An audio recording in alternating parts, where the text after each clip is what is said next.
Alright, welcome on in to anyone joining now or later. We are playing Arcade Paradise.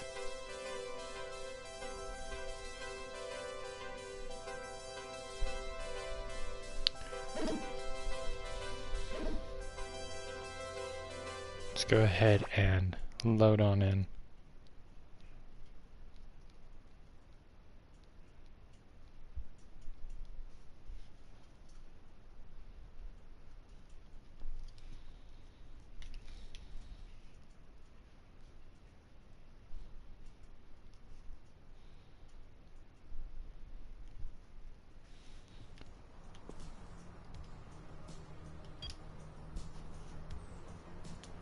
Alright.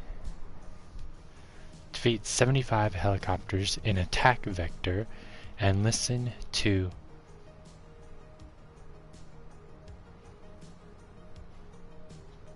five thoughts in one journey of empathy. Okay. Those seem pretty doable. Of course, if you do like my content, you can sit there and follow on my other social medias, and I'll go ahead and have them written down in the chat.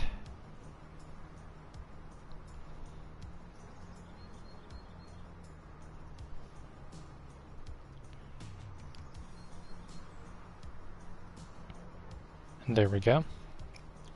As you'll notice, most of my social medias have the same username. Some of them, oddly enough, my username was taken, so that sucks. But it is what it is. You can follow me on Twitter for any news involving schedules, stuff like that. You can follow me on Twitch, where I stream every Saturday, just like on YouTube, except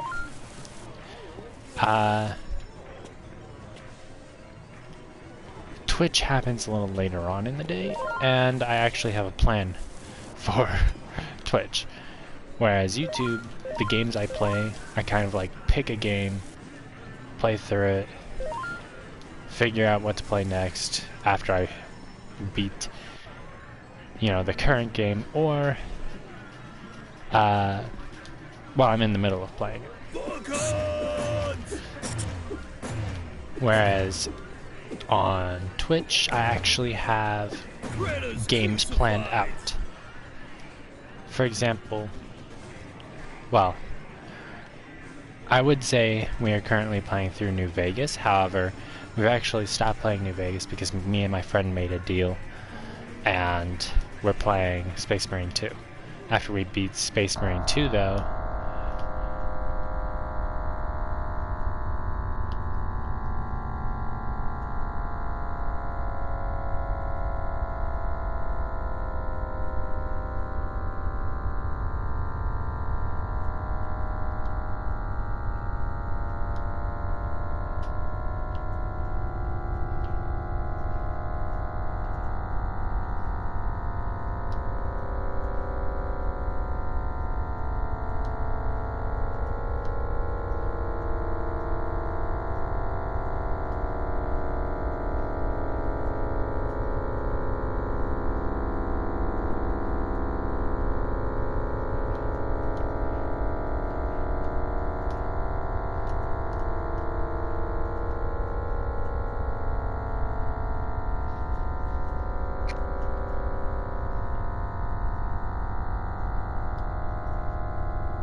okay. How the fuck am I supposed to play this?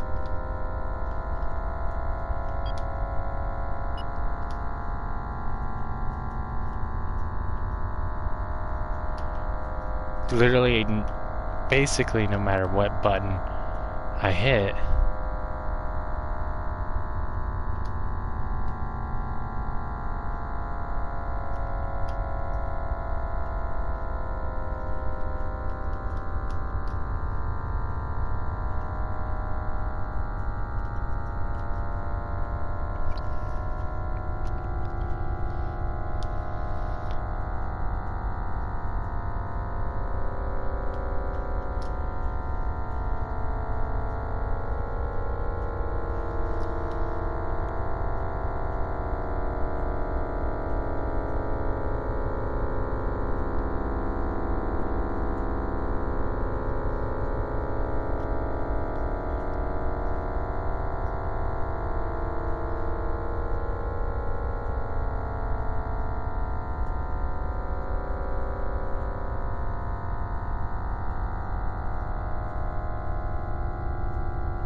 Oh, okay.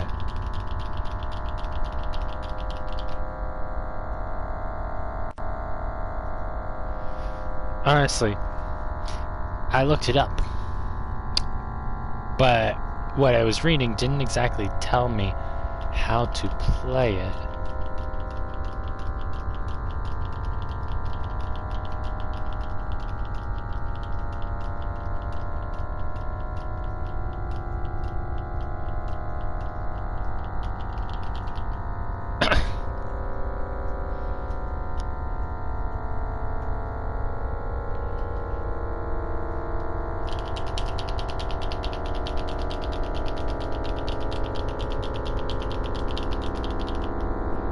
Okay, so the faster you go,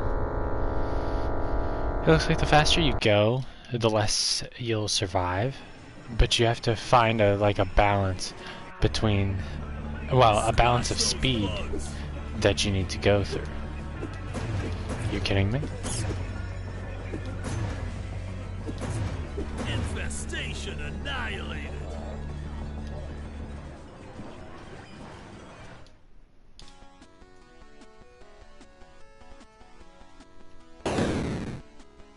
Fuck. That's embarrassing.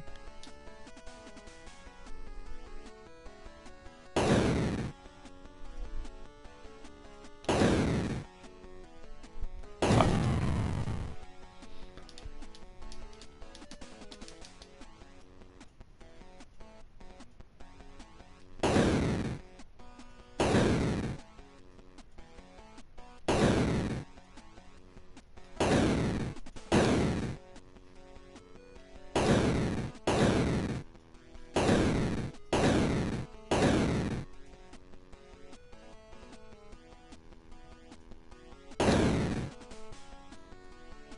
Fuck.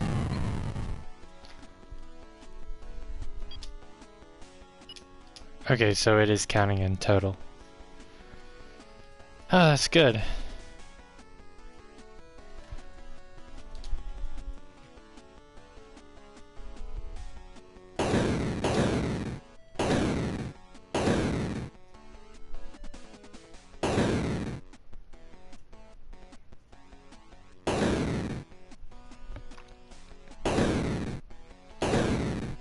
Fuck.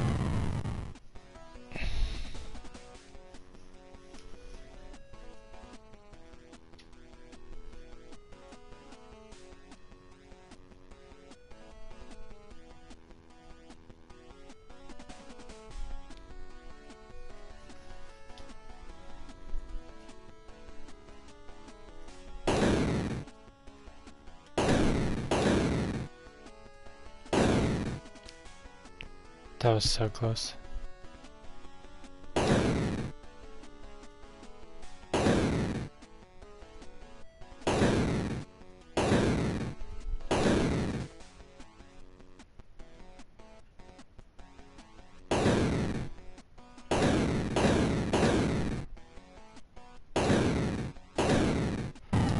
Damn.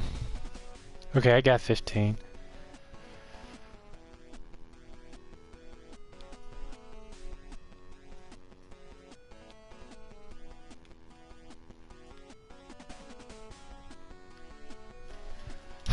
Okay.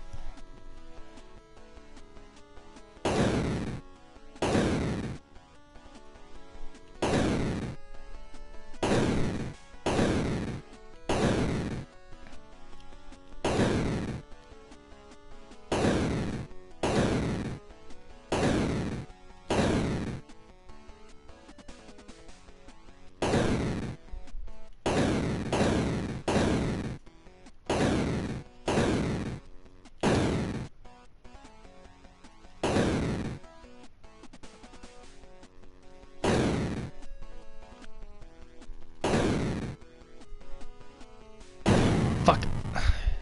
I clicked it twice, but it didn't sense the second time, so I had to click it a third time. Ah, that sucks.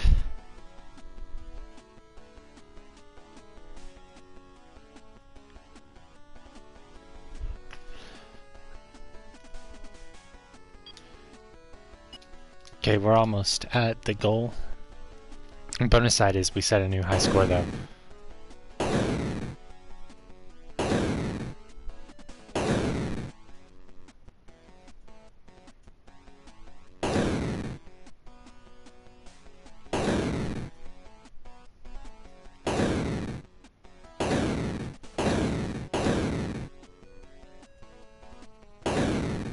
Fuck!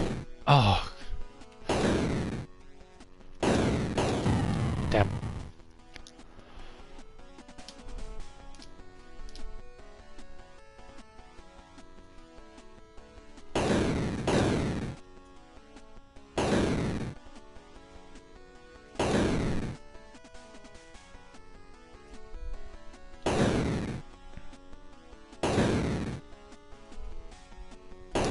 Damn. Okay, we'll go ahead and fix Roger. Oh, okay. That's perfect, because we need to find the broken arcade and fix it anyway.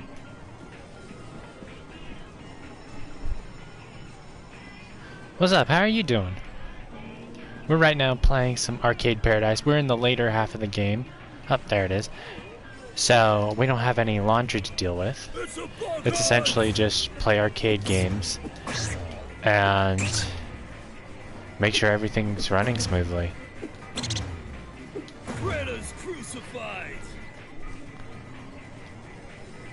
Honestly, if you enjoy like arcade type content, this is a good game to play, cause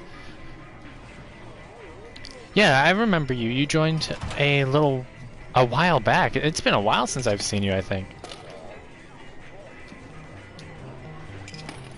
I don't remember when I was playing when you last joined, but yeah, I remember you.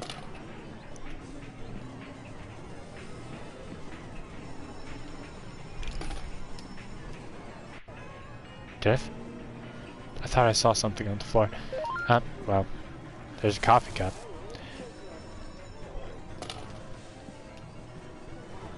But I think it's been a while since I've seen you. So,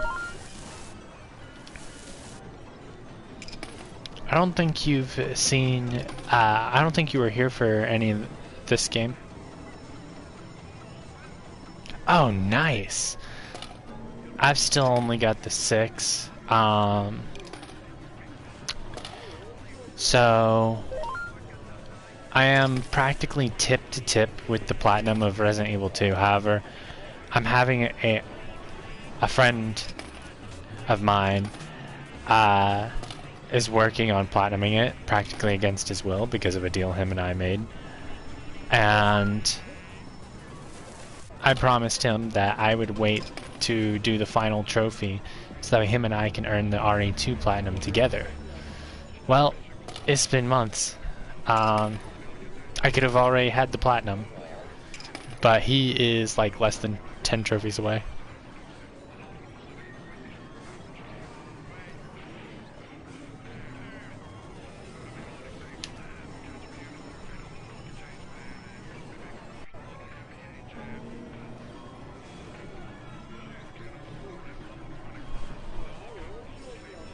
Which Mafia game? Mafia 1? Like the remake? Or like which entry, I should say.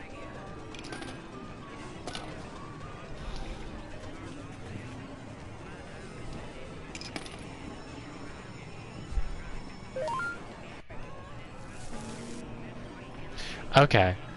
I have it. It's been a while since I played it. Bro, that race mission is such a fucking pain.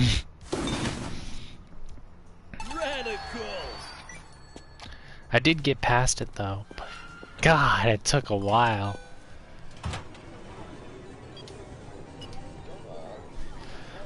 I mean, it was always a pain, even in the original, but I haven't, I have no experience with the original. I am working on platinuming, well, Resident Evil 2 is on hold. I was working on platinuming RE3, but I wanted to take a break from that because I can earn like 5 trophies in one playthrough, but in order for that to happen, I need to complete an Inferno run with an S rank. And I had played RE3 a ton. But they changed up everything on me. Oh, you're trying to platinum the Arkham games like Arkham Asylum, City and Night? Or are you... I mean, you can't platinum Arkham Origins anymore. Thanks to...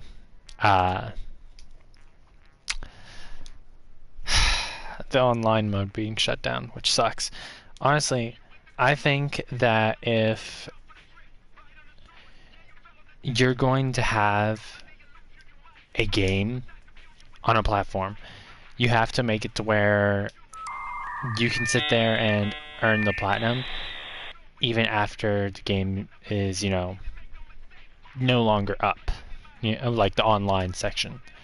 I feel like online trophies should be another thing unless the game is entirely online, in which case make it to where after the servers are shut down, you can sit there and earn the trophies in private matches. Eat this! Because I was going to try to platinum Injustice 2, or not Injustice 2, Injustice 1. However, it's impossible to earn the platinum anymore. Oh, I would love a remaster of Batman Arkham Origins, especially if they keep the online mode. Like, if they keep the online mode, that would be super fun, because honestly, I really enjoyed the online mode. I didn't get to play it for long because of when I got it on the PS3.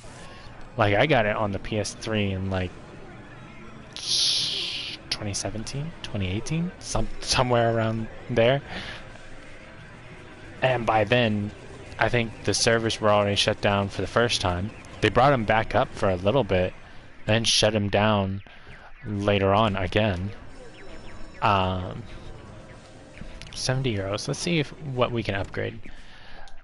But I did get to try it for a short period of time.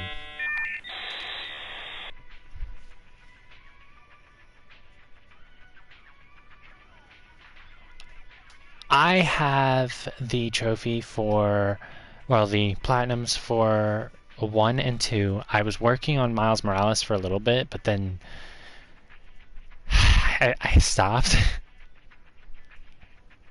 Okay, this is what we're going to save our upgrade points for next. I was working on Miles Morales for a little bit, but there are a few games which I was trying to platinum at the same time. So some of them wound up going on the back burner, and really haven't picked them back up again. So I think after I platinum RE3 Remake, I'll sit there and pick Miles Morales back up and try to finish earning the platinum for that. I'm not sure. I know I was working on the platinum for Fallout 4, but didn't really.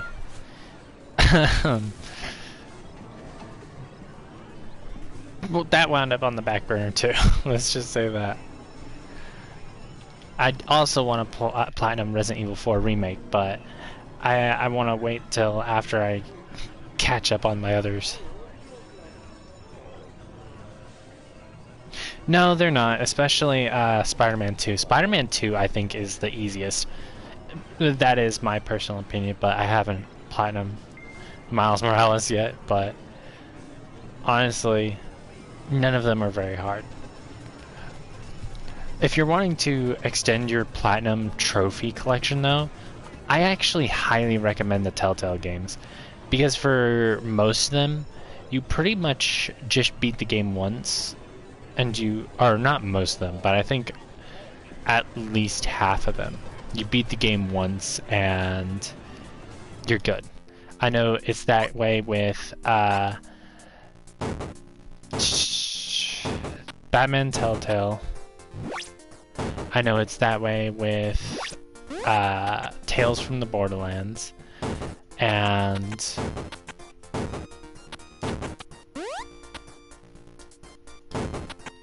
I don't don't remember which others are like that, but there are a handful of the Telltale games that you just have to beat the story to platinum. Oh, nice. I have 3 as well, which are the Batman Telltale, the 2 Batman Telltale games, I should say, as well as Tales from the Borderlands. Number 1. Do not play number 2. Number 2 is so fucking cringe. I couldn't bring myself to actually get through it. Not even the first episode, like. And that's sad because I do enjoy Telltale games.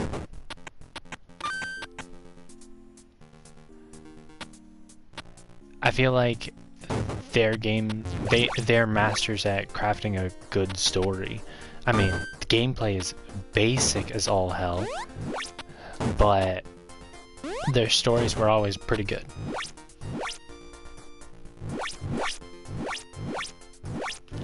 Okay, so you have the Walking Dead and the second Batman game. You should definitely go for the first Batman game. I mean, you've already got the trophy for the second one. Might as well, you know?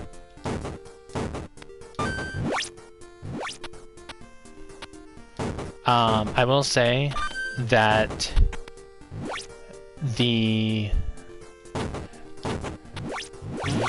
Resident Evil 2 trophy isn't too hard. It does, of course, require some work being put in, you know what I mean? But it's not one that will have you grinding your teeth together. Especially since you can sit there and do a lot of the trophies if you buy the unlock everything. Oh, okay. Oh, I missed that in the comments. Sorry, that's my bad. I saw The Walking Dead and Batman Enemy Within. I didn't realize you said the first one too. That's my bad. I'd definitely go for the Borderlands one then, because it's just as easy as the Batman ones. And the first Borderlands game, or the first Borderlands Telltale game, actually has a decent story to it. Just avoid the second game like the plague,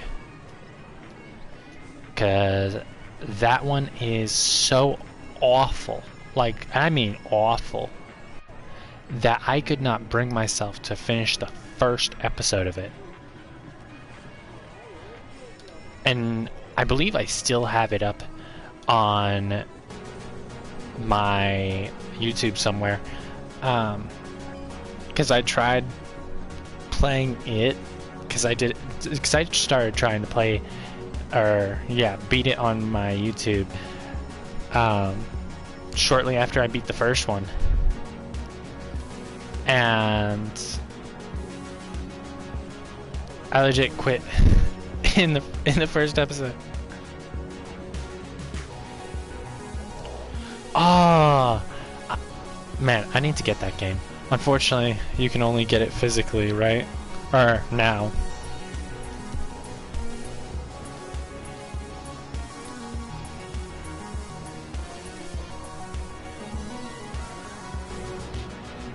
I also want to get the Minecraft story mode games, because I always had an interest in them. I just never played them. My brothers played them on the Wii U, but I'd like to get them on PlayStation so that way I can stream them.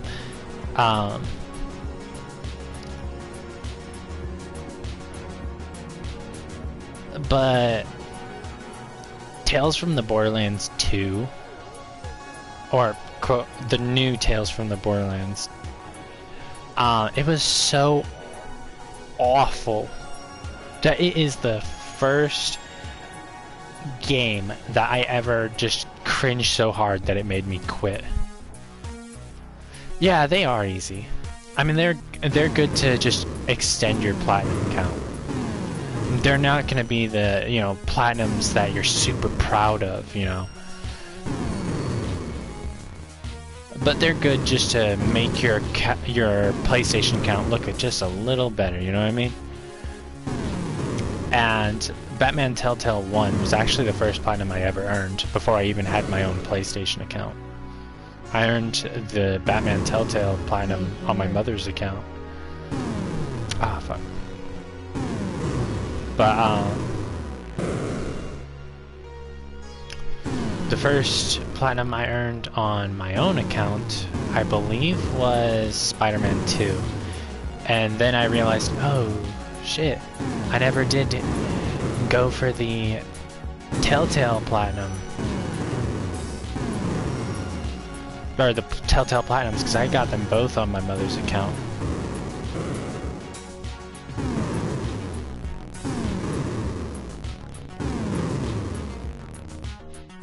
I thought about platinuming Watch Dogs 2, because I did enjoy Watch Dogs. Wait, weird. I mean, it makes sense. For me, I try to... Like, if a game has an easy platinum, I will go for it. But I also try to platinum games that I really enjoy. Like, if I really, really like it, I'll go for the platinum. That's why I was going for the RE2 Remake Platinum, because I really enjoyed RE2 Remake. RE3 Remake, I'm going for the Platinum because I'm already like halfway there or something.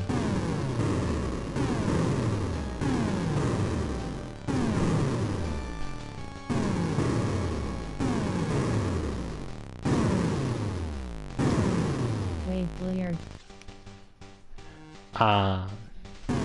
That's also why I was looking to platinum Injustice 1, but unfortunately there's a feature that is no longer available that you have to do during the platinum, which is completing online daily challenges.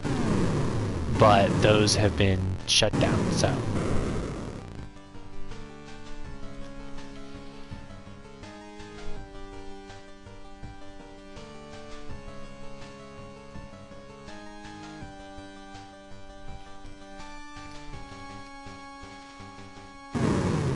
oh, the Injustice 1 online servers are still up. They just don't have daily challenges anymore. And even if they weren't up, we still have private matches that I can do. And I've earned trophies in private matches already, but I can't do daily challenges.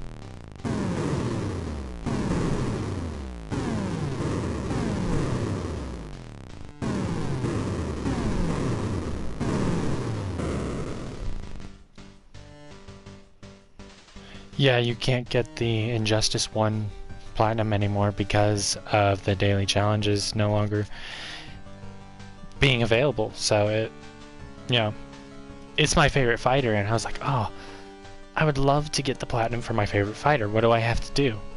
And I see the daily challenge trophies, I'm like, well, fuck.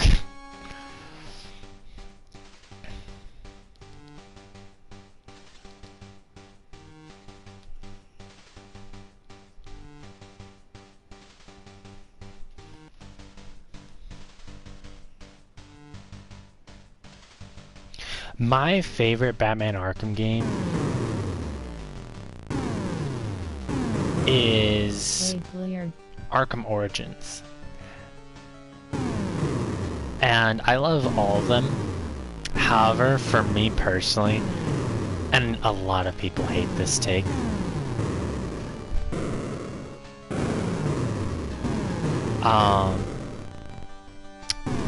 Arkham City is actually my least favorite out of the main four.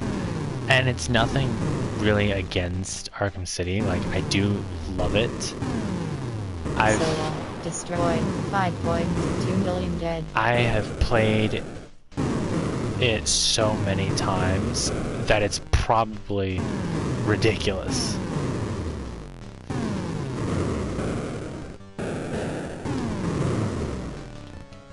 Low battery. Nope, I'm fucked. West Berlin, nuked, 3.7 million dead. Communists win. But,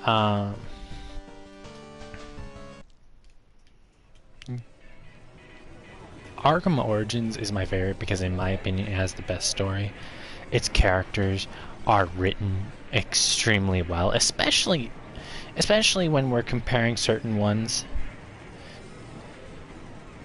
Yeah, I think you said you never played Origins last time. I don't remember though. It might have been someone else.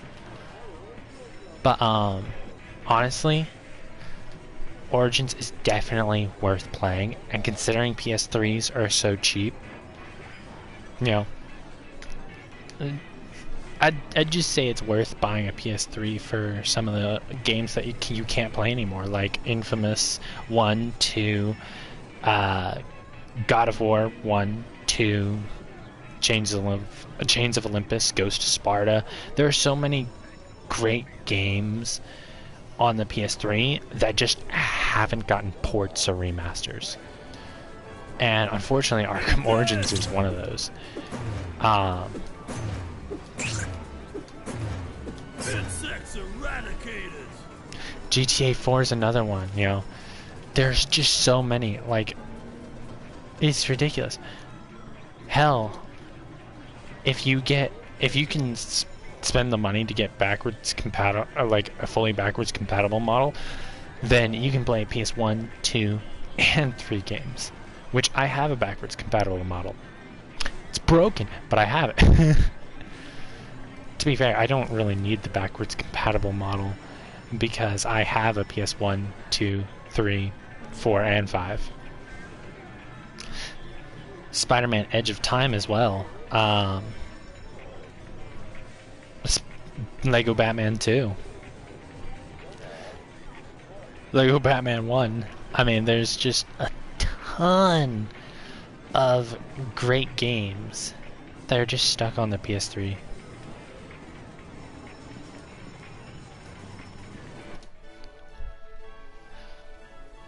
Fallout 3 and Fallout New Vegas. New Vegas being one of the best Fallout games ever released. And I don't say that like it's my favorite. I mean that like critically and in the fan base, you know.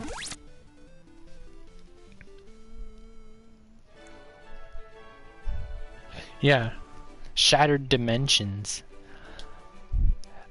There's a ton. So I'd say the $100 maybe for a PS3.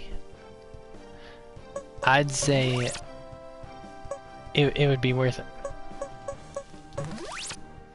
because there's just so many great games that you can't play on PS4 or PS5. I mean, some of them you can due to backwards compatibility. Oh, well, not backwards compatibility, but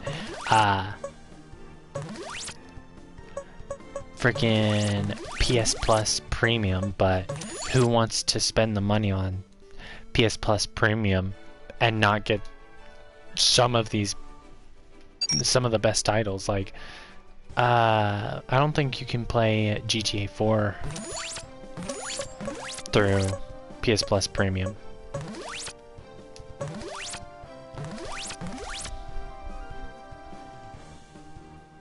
Yeah, I mean, I really never get rid of any of my game consoles purely for that reason, you know. There are certain games that just won't be playable. Like, I still have my my DS from when I was a kid.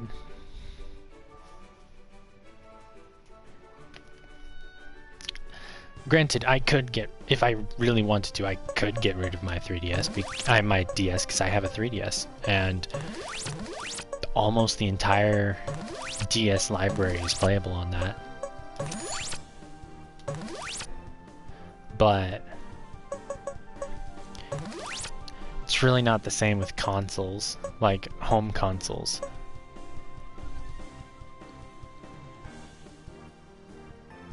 For me personally, if I had to choose between the PS3 or the PS5, I'm honestly gonna pick the PS3.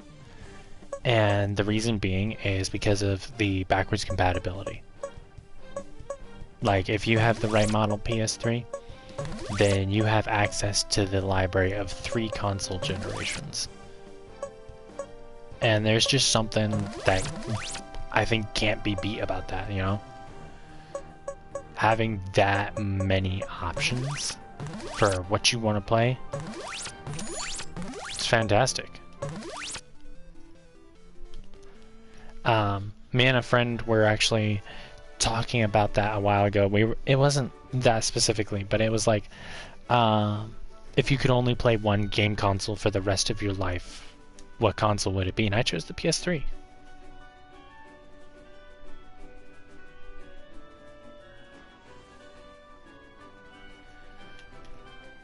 I mean, to be fair, that's not hard to fix, though. I mean, PS3s go for pretty cheap on eBay. That's where I got mine.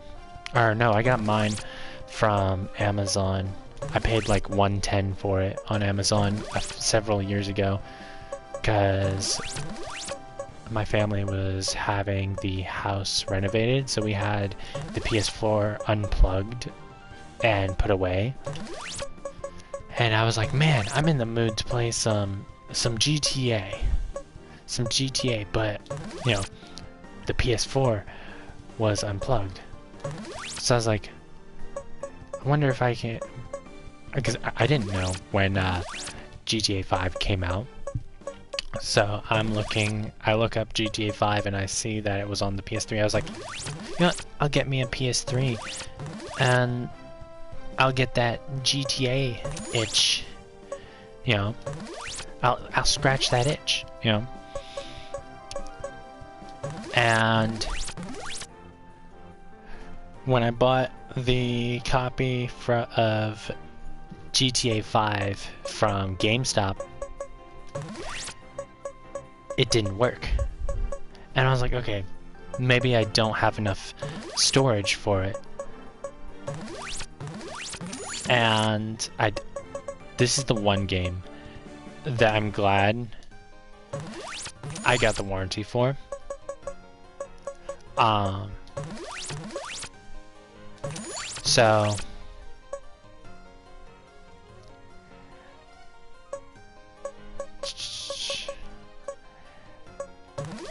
So I found out that I had enough space for it, but there was a massive scratch. I had bought an external hard drive for my PS3. It was like 2 terabyte external hard drive. And that's when I was like, that's when I got the brilliant idea to actually look at the condition of the disc. And I was like, oh, there's a massive scratch on it. That's probably why I can't play it. I went to the GameStop where I bought it, and I was like, hey, can I get a replacement for GTA 5? They were like, yeah, what's wrong with it? I was like, I can't play it. And they were like, what do you mean you can't play it? Do you have enough space for it? I was like, well, they were like, are you sure that it's not a storage issue? You know, you're not having enough space? I was like, I've got almost a full not almost a full hard drive, but almost a completely empty hard drive, and a 2 2 TB external hard drive. I think I was being sarcastic. I was like, I think I got the space for it. And they were like, oh yeah, you definitely do. Let's go ahead and replace the copy. And they had another copy in store, so they just gave me the one. So, I mean, that was no problem, but it was kind of, and by the time I wound up getting a replacement copy, I already bought GTA 4 and San Andreas on the PS3.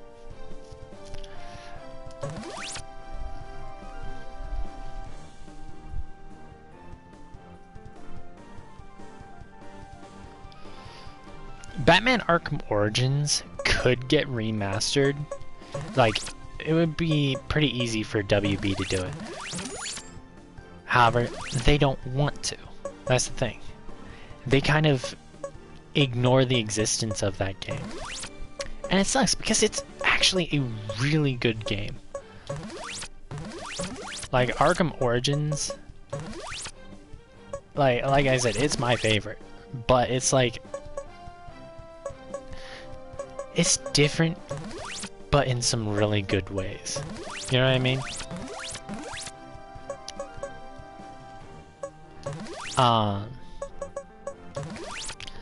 But as far as Spider-Man Edge of Time, Web of Shadows, Shattered Dimensions, those will never get remasters because Sony now owns the IP, as well as Activision lost the license to the Spider-Man games a long time ago. That's why if you go onto the PS3 digital store, they don't exist there. GTA 4, there were talks about a remaster or a port, but we haven't really seen anything of that yet. And I think after the failure of the Red Dead 1 or Red Dead Redemption 1 port, they just didn't do it. I think it might have been scrapped, which sucks because even if it was just a port, I would have loved to play GTA 4 on my PS5. I'm not even gonna lie. Even if it was just a port, like, I would have bought the port. I'd have been okay with it. And I'd have made sure to add it to my stream list for Twitch. Maybe even for YouTube as well, but I genuinely think that they scrapped it.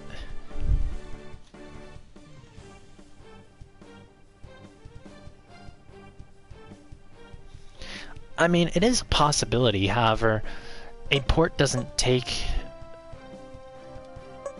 that long to do, so if it was planned, they either just started it, or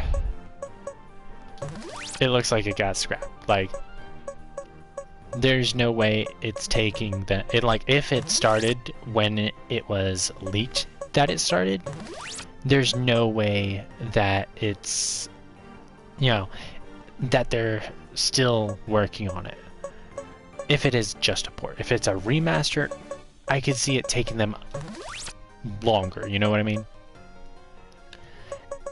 But if it's a full-on remake, which I highly doubt, because Rockstar hasn't done any full-on remakes. Oh shit. I didn't know I was on the game for that long.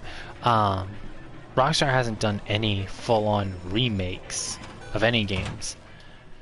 So I don't think it would be a full-on remake. A remaster? Possibility. Especially after the GTA Trilogy remaster, they could be remastering all three, the base game and its DLCs, but honestly, if they remade Arkham Origins for PS5, I'd probably bust in my pants. I'm over exaggerating with that, but I would pre-order that shit. Hell, I intend on getting a Oculus Quest 3 just for Arkham Shadows, because I do look forward to that.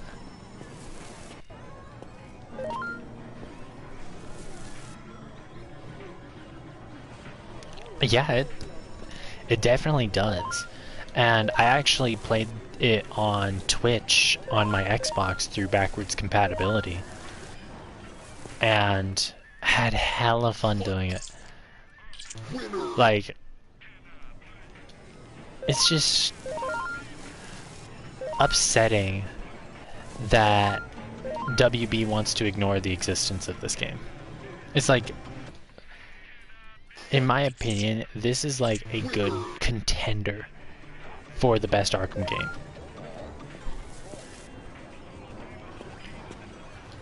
Though, in my opinion, if someone says, hey, blank, or like any one of the 4 main games is their favorite Arkham game, personally, I don't think there's any bad choice. Like, if someone says Asylum is their favorite in the series, I can definitely see reasons for it, you know. If someone says City, I mean, it's the most common answer. But again, I can see some good reasons for it. Same with Origins and Night, you know. There's when it comes to the main 4 Arkham games, I don't think there's any like bad choice for your favorite, you know. Now, if you look at me and tell me that Batman Arkham VR is your favorite, the one that was exclusive to the first PSVR, I'm sorry, you're wrong.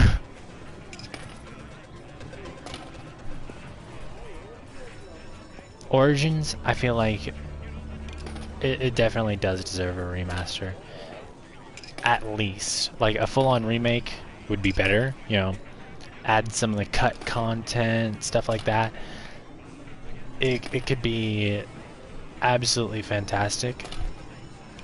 But a remaster, it definitely needs it. Like, especially with the texture pop-in that you experience on the PS3, because that texture pop-in was crazy.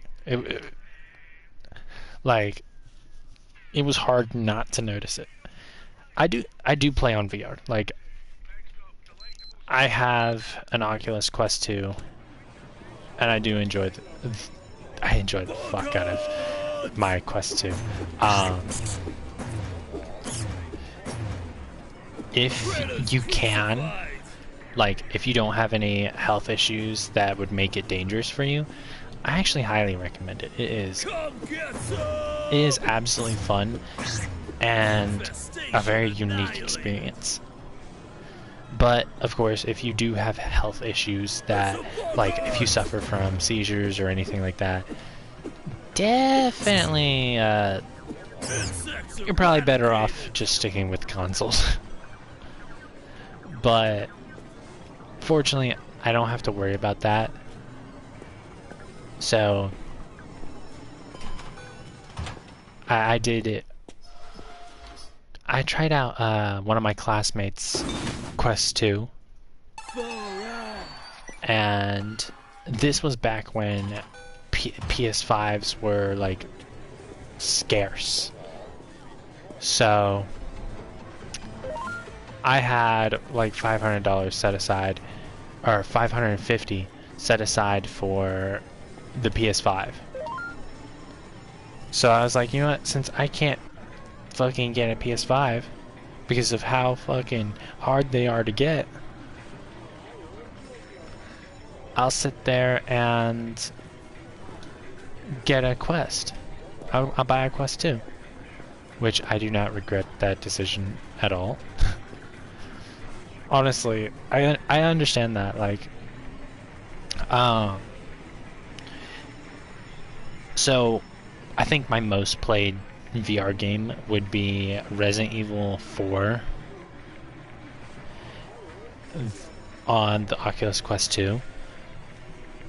And there's a story with that, but I'm not going to get into it at the moment. If I was stressed as hell whenever I was surrounded. Like, that shit was... Whew, that shit had my heart racing. But it was also, like, super exciting in a way. And whenever I first played the quest, it felt so weird to feel the quest on your face.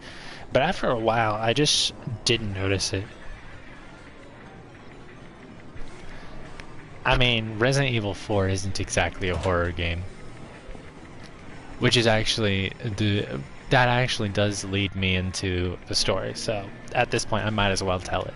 So I had, before the VR version, I had not played Resident Evil 4, and I pre-ordered the Quest 2 version, and my classmates were like, "Oh my god, you pre-ordered Resident Evil 4? Is this your first playthrough?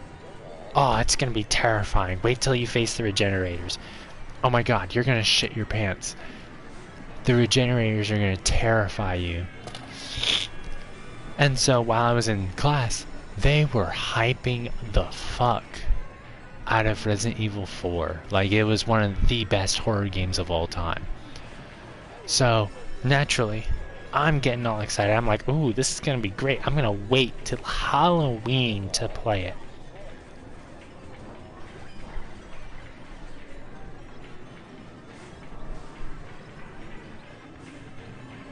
I mean, to be fair, making it feel real is kind of the point in VR. So, I mean, I get it, but at the same time, it's like that kind of experience you really can't get from a console game. You know what I mean?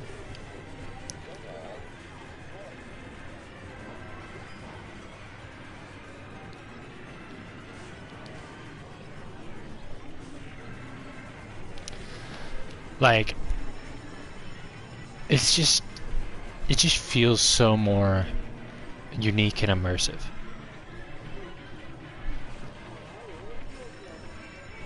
Oh, it is really cool. Like,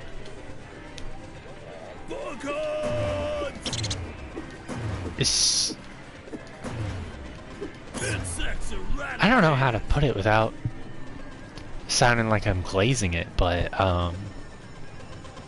it's just so unique of an experience in the gaming world. You know?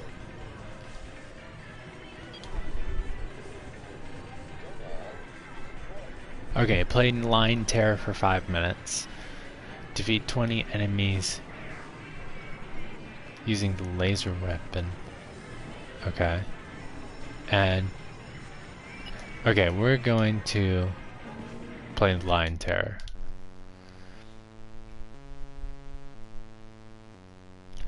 Well, it would depend on how much space you have. So for me, I play in a room with enough space for me to actually walk, to move. At least a little bit, damn. But you also use the joystick to move. Fucking hell, it didn't let me move the direction I wanted to. But I use a mixture of actual walking. Okay, what the fuck hit me? But you can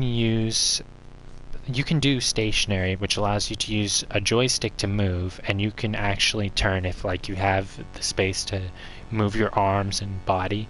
You can physically turn your body, and it does feel pretty immersive that way. But I feel like the best experience is if you have enough space to have a little bit of walking around. You know, you don't have to have like a full room dedicated to VR, but having, say, the living room area to yourself for a little bit definitely changes the experience. I didn't even get hit by anything. What the fuck?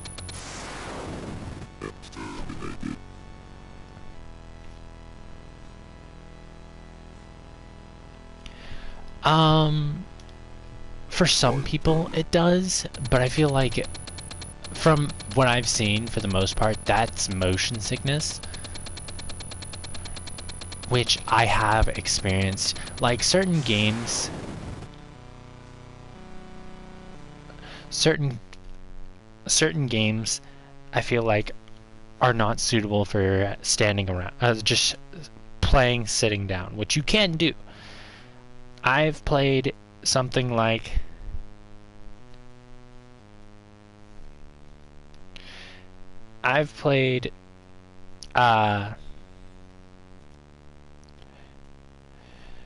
what was it? The Walking Dead Saints and Sinners sitting down. And it didn't make me feel sick. It was a little more difficult than how I would normally play it, which is standing up in the room, you know, physically moving to do this stuff. But I didn't feel sick playing it. But I also played Arcade Paradise in VR while sitting down. And for me, having a small enclosed area where you have to do constant moving while sitting down, that made me feel sick.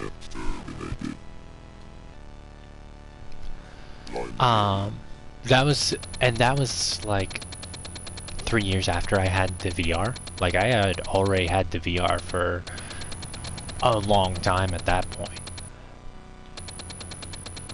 So a VR game making me feel sick was something new to me.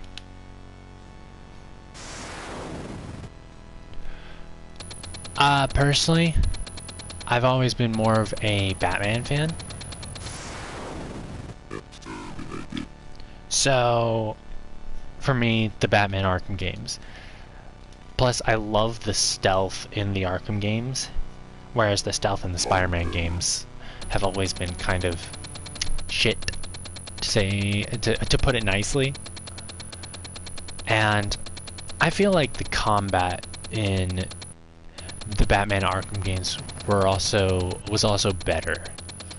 Like, I know that is up for debate, because a lot of people prefer the Spider-Man 2 combat over the Arkham combat. However, for me, I feel... Why did it just stop me? But, I feel like Arkham Knight's combat was just... That's ridiculous. Okay. Fuck you. I feel like Arkham Knight's combat was just better. And I feel like the reason why I'd say it was... Honestly, I 100% agree. The MJ missions kind of sucked. But I notice everyone talking shit about the MJ missions when, in my opinion, the Miles missions in Spider-Man 1 were just as bad. Eat this! Like, the Miles missions were essentially just the same. Infestation annihilated. I feel like there was no need to have both the Miles missions and the MJ missions. Insects eradicated. You know what I mean? Like, there was no need for both.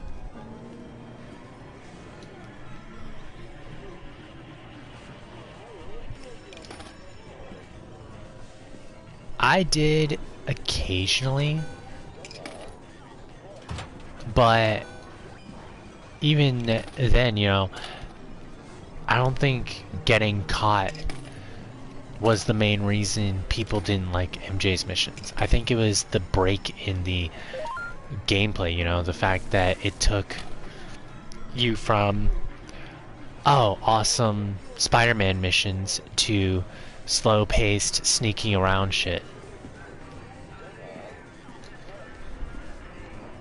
And I feel like that was the reason people hated on those MJ missions.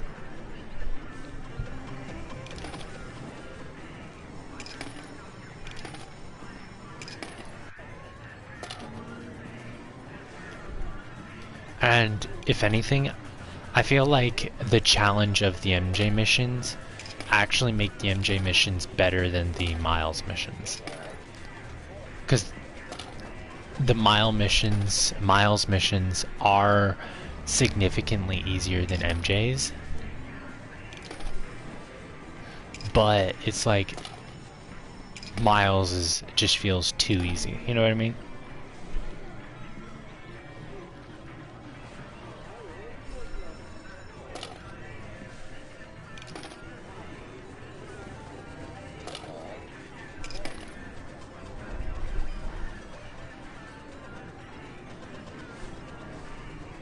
Oh yeah, the MJ in Spider-Man 2, they were like, yeah, they even said that they purposely made it that way because so many people hated the MJ missions in Spider-Man 1.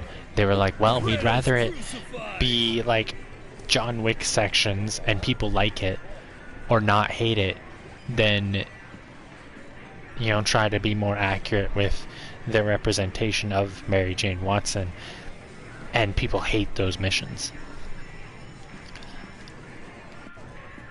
But for me personally, I feel like Miles's missions were worse because of how boring and easy they were.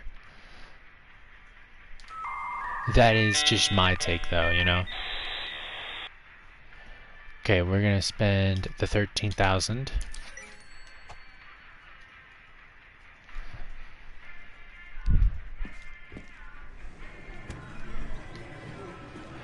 But, I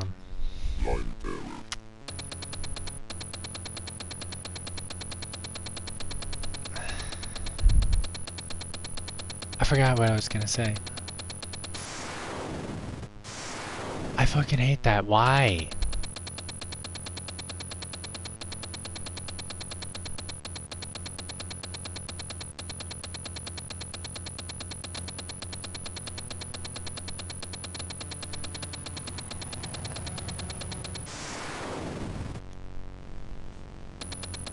That's some bullshit.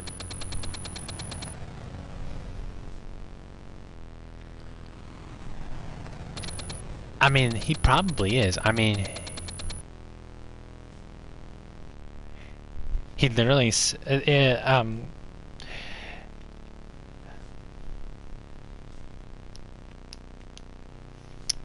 Harry's dad, Norman Osborn, literally says, prep the G serum.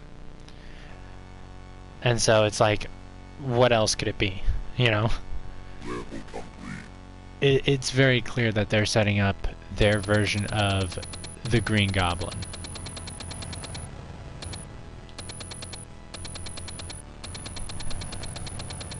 And I look forward to seeing what they do with it. Hopefully it doesn't wind up being like the Spider-Man 3 movie. That's all I can say.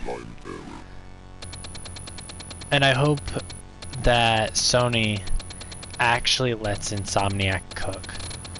Because there were certain aspects about Spider-Man 2 that felt like Sony was rushing Insomniac to get Spider-Man 2 out the door, you know?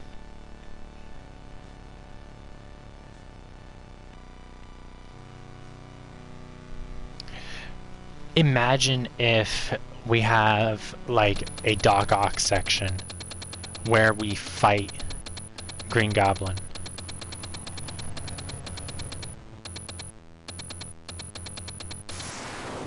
What the fuck? I got killed by nothing again. This is some bullshit. I don't want to do this no more. Bro, I'm literally telling you to go down. What the fuck?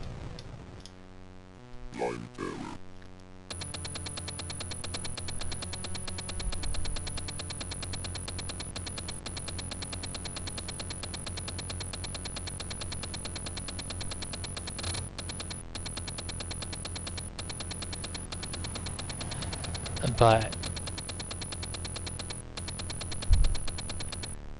I hope that Sony actually lets Insomniac cook, because especially the story, it felt like they were kind of rushed. What the fuck is killing me? Like, that stick didn't hit me.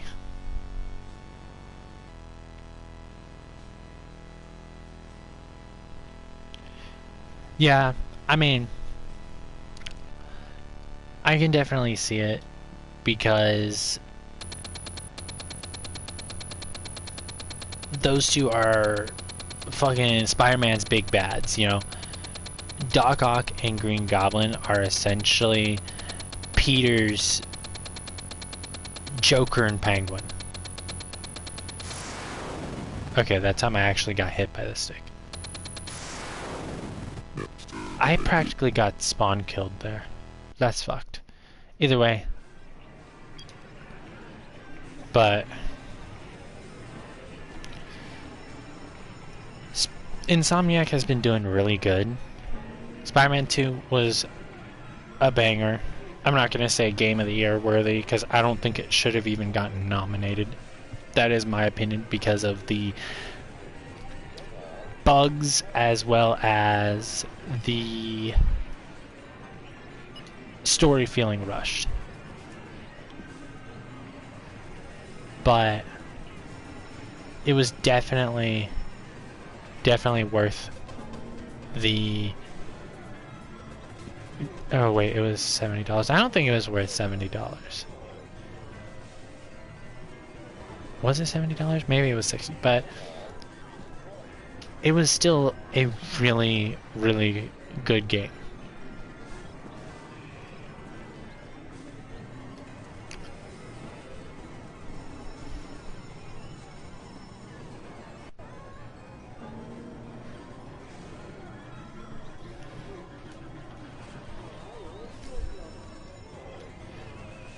I don't know about that, honestly.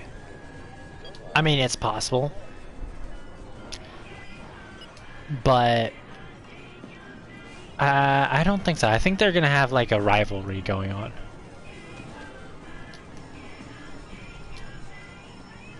I think that's what's going to happen. But you know, we'll just have to wait and see what goes on, you know.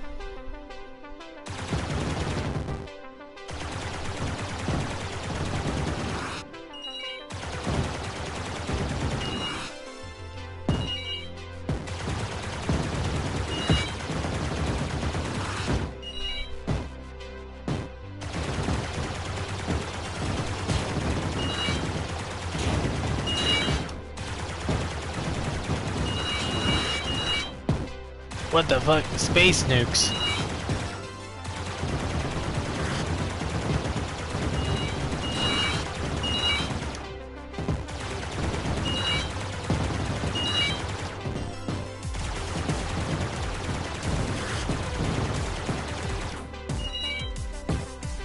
But all I can say is, as long as Sony just lets Insomniac cook, then Spider-Man 3 will be a banger. Because they definitely know what they're doing. But Sony, I feel like Sony might get in the way, you know, being like, hey, we need this by this time, you know? And trying to rush them. And like Joker said in Lego Batman 2, you can't rush art. Oh, Lex! It's the boy!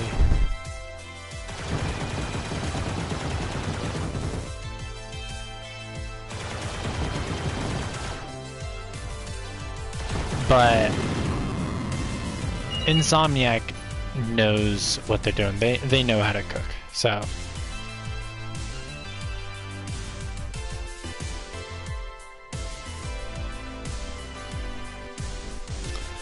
Honestly, they should have like random or seemingly random attacks throughout the story like that.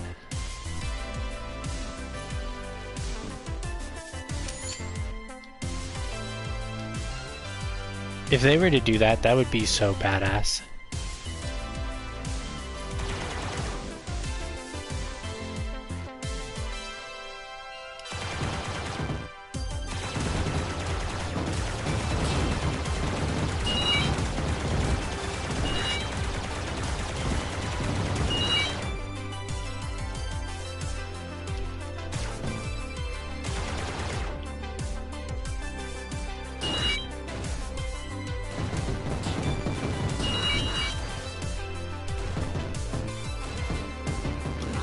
What was the challenge?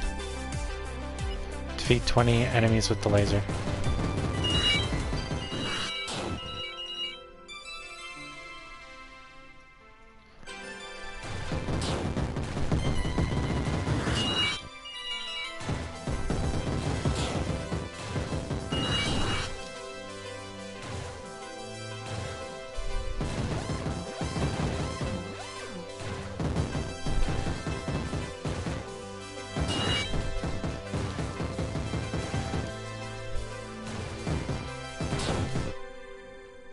I'm one hit.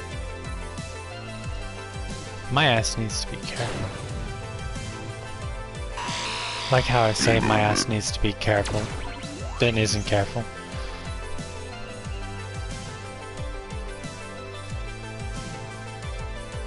Yeah, like, that would just be really cool. And just have it to where more bosses or more enemies will sit there and just like more like, I don't want to say random enemies, but like more big bads will just randomly like jump you, or like have side missions where if you progress a certain percentage they will start to jump you.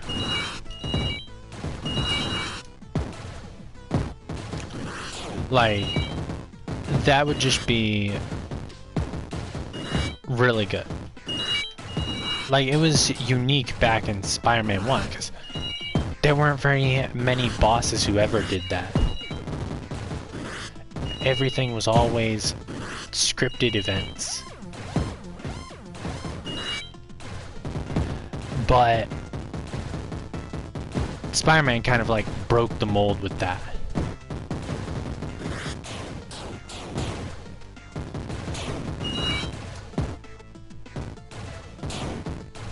Okay, we've already done the challenge, so we can tank all the damage we want.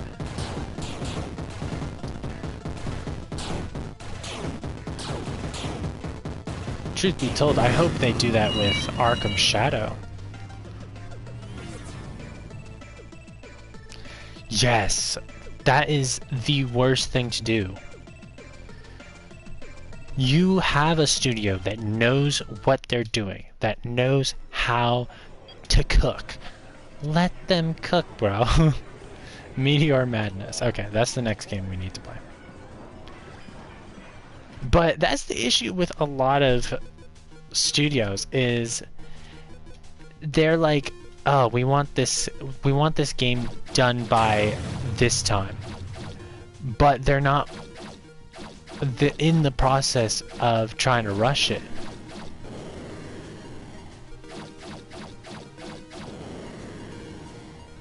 They wind up making a shitty game.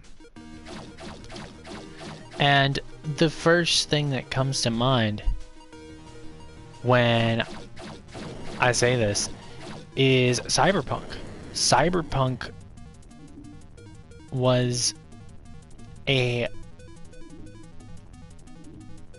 massive ambition. I'll say it like that. Cyberpunk was a ambitious project.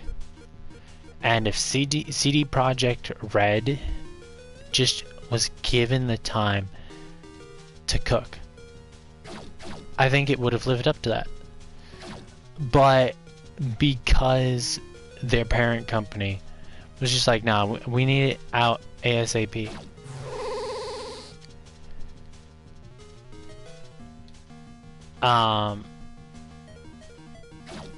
They just wound up releasing essentially garbage. It was hot garbage. They did give it the support it needed to make it what it should have been at launch, but oh shit, I can use the stick and have better control. But you know, they just rushed it.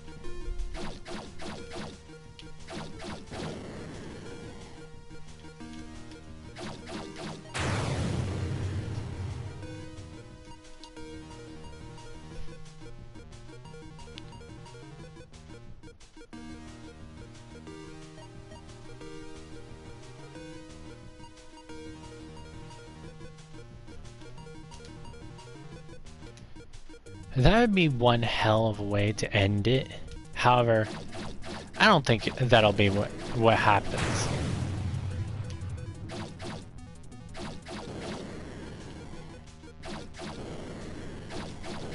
Like, imagine if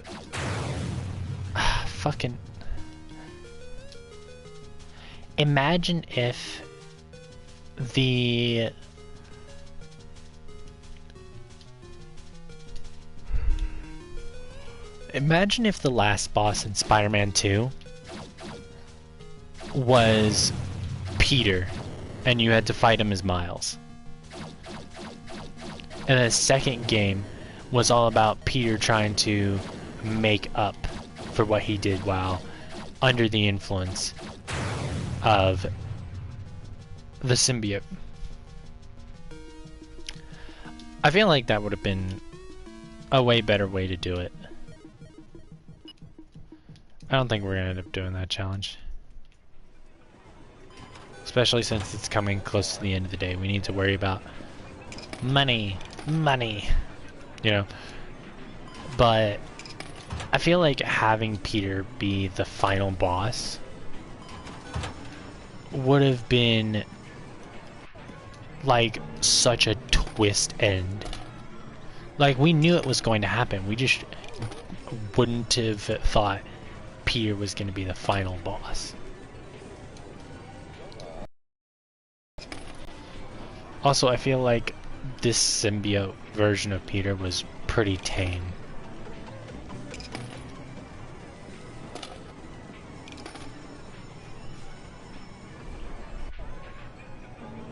Yeah, probably. I mean, I don't see them pulling out a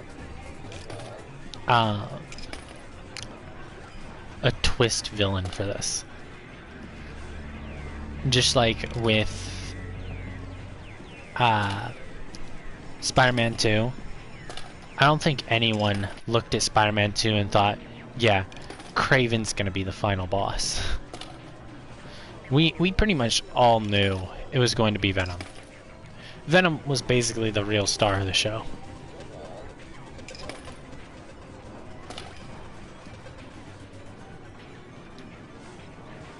Come get some! Insects eradicated! Bug hunts! Insects eradicated! Squash those bugs!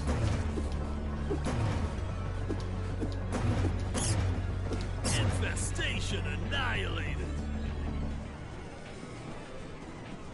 But wait, you never know. They could fucking surprise us. You know what I mean? There's always the chance that that happens. Insects eradicated.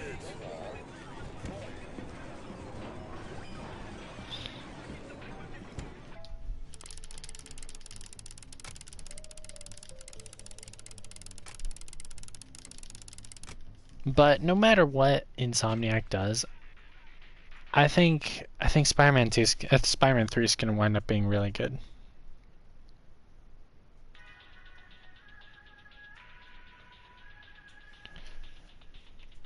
Either second to last or like close to the end.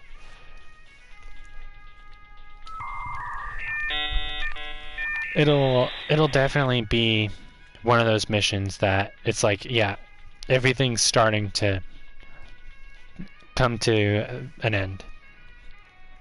You know, everything's starting to die down. You know, but I don't think they'll sit there and have it like he's the first boss or anything like that.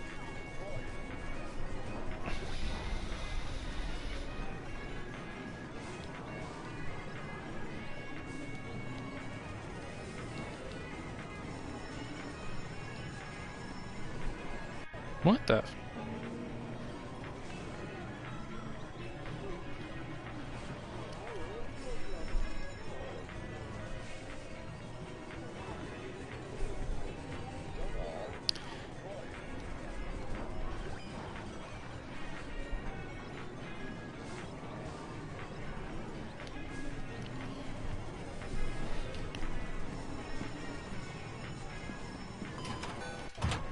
Alright, it's coming to the end of the night.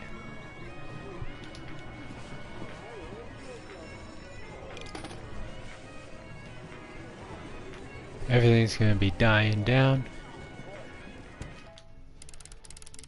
But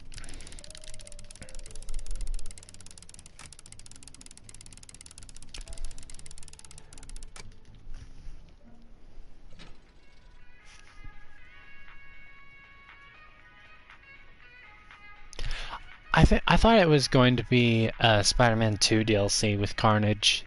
You know, like the DLC for Spider-Man 1.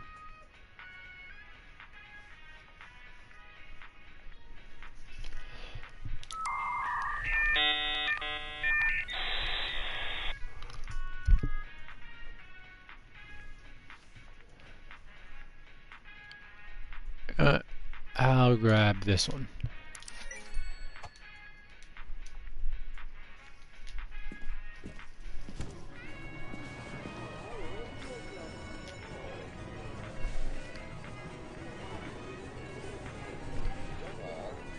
I mean, we haven't no one sat there and said it's not.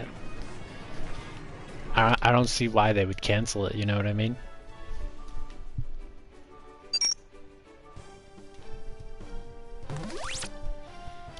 Plus, considering Spider-Man was their biggest game last year, I don't see them canceling it at all. You know, that would be like Rockstar looking at GTA 5. Man, this is making too much money. We need to chill. You know what I mean? You know, I don't... they definitely would not set aside their cash cow.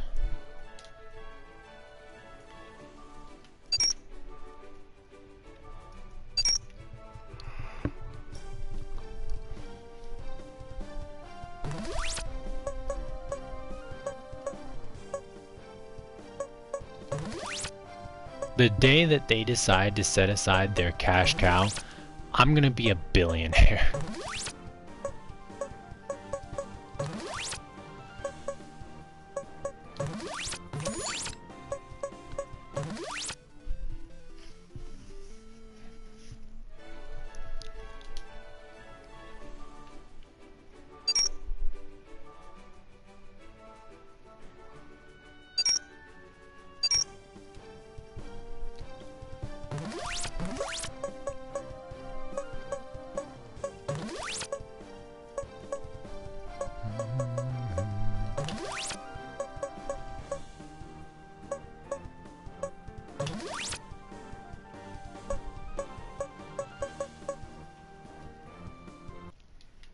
Business closing. Oh shit. Come get some! Come on. Infestation annihilated.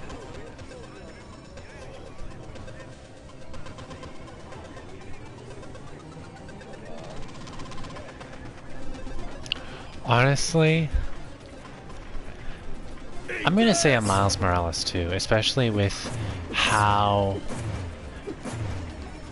Spider-Man 2 ended. I think Miles Morales is gonna get a sequel before we get Spider-Man 3.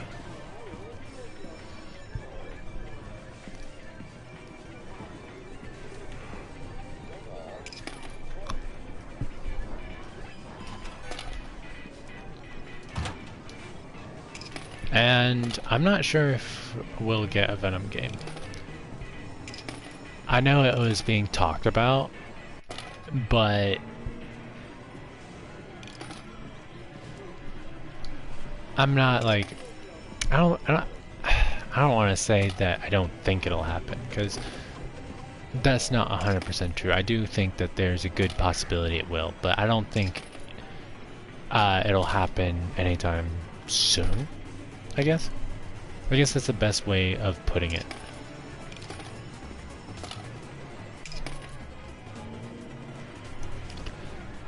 To be fair though, we were supposed to play as Venom more in Spider-Man 2, but a lot of that wound up getting cut. Which is one of the reasons why I say I think Sony hella rushed Spider-Man 2.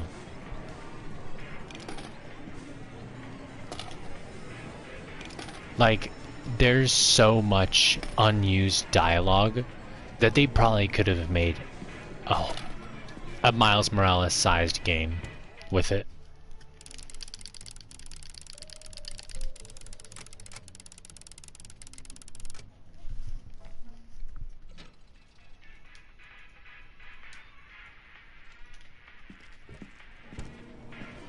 It was just a lot of cut dialogue.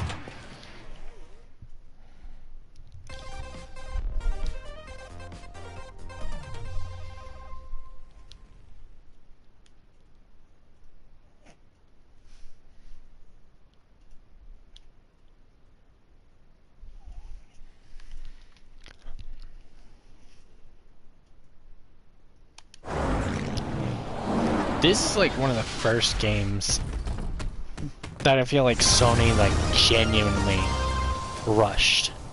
And to say that they ruined everything, I think that's little. I think that's going a little far. You know what I mean?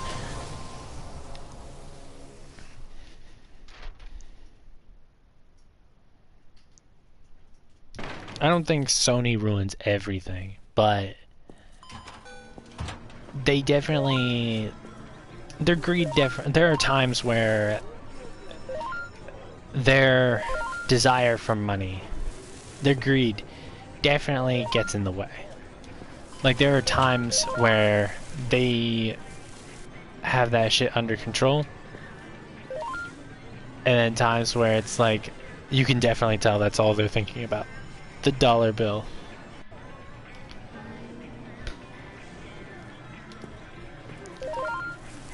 Spider-Man 2 is like the first project that I could think of where I think they genuinely rushed it.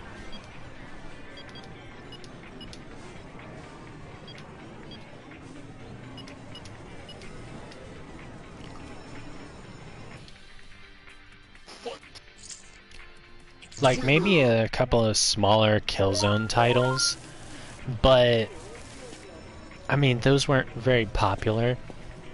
The ones that I'm thinking of weren't very popular, so it really, you know, them rushing it really didn't do anything.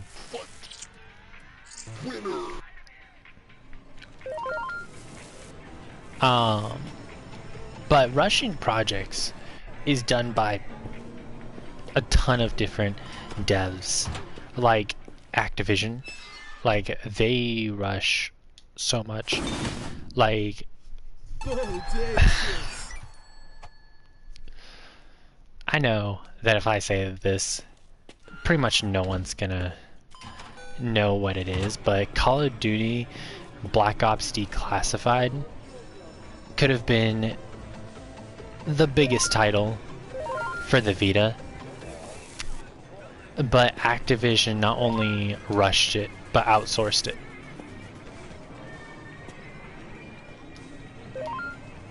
And it's still decent, like, it's still a decent title, but it doesn't even come close to the potential it had. Similar to the Vita itself.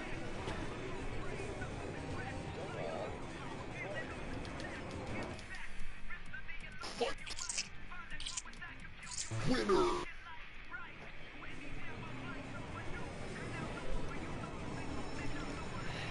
100% agreed. If Sony keeps rushing them, Spider-Man 3 is going to be a shit show. But if Sony chills the fuck out and lets their studios cook from this point forward, they could literally just sit back and watch the money come in. All they gotta do is chill out. I mean, who's gonna compete with them? Xbox?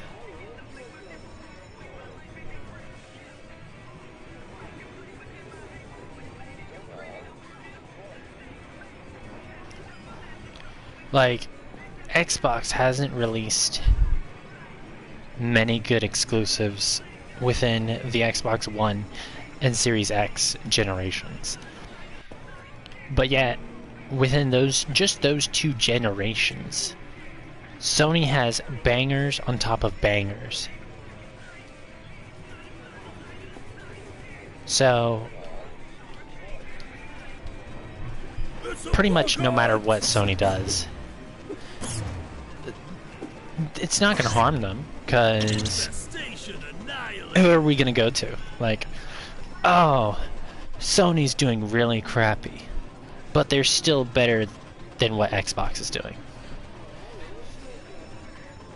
As long as Sony releases at least 5 good exclusives per generation, which we've already gotten more than 5 good exclusives with this generation, they're gonna do better than Xbox. And I'm not saying this to bash Xbox, I'm saying this because competition is the most important thing in an industry like this. Like, if you think back to the PS3 and 360 generation, bro, they were all hella competing. Xbox, Nintendo, Sony, they were all fucking trading blows like crazy. And Nintendo came out on top, but between the more major companies, Sony and Xbox, that battle was way more interesting, because Nintendo wasn't directly competing with them. So they were essentially doing their own thing, and it wound up paying off. But Xbox and Sony were just, that was a fight. That was a good fight. And if Xbox hadn't gotten lazy in the later half of the 360 generation, they had a good chance of taking the dub for that generation. But because they got lazy with their exclusives in the late half of the 360's life, they wound up getting outsold by Sony.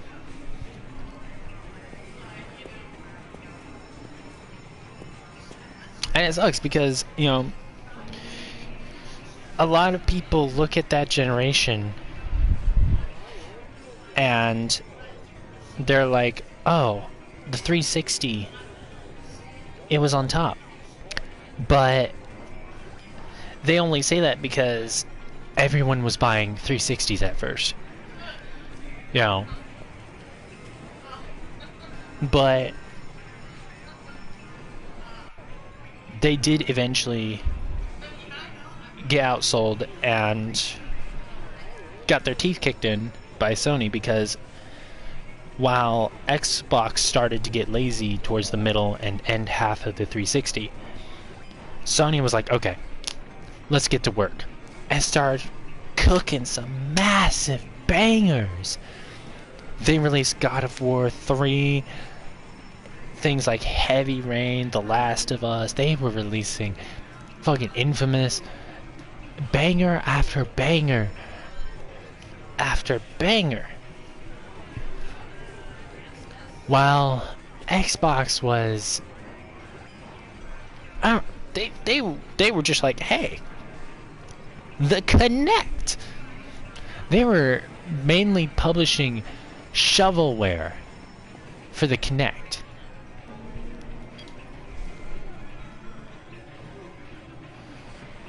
And it's like, why? I don't think they were actually paying attention to what was going on.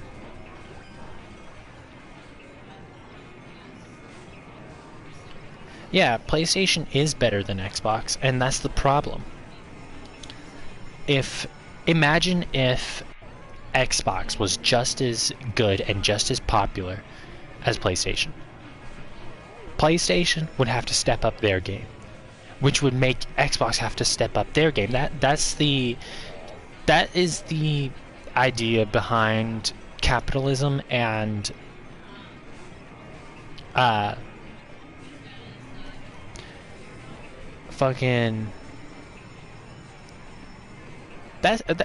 just gonna continue. That's the idea behind capitalism, is creating competition so companies have to compete with each other for the money, which comes from us, the consumers.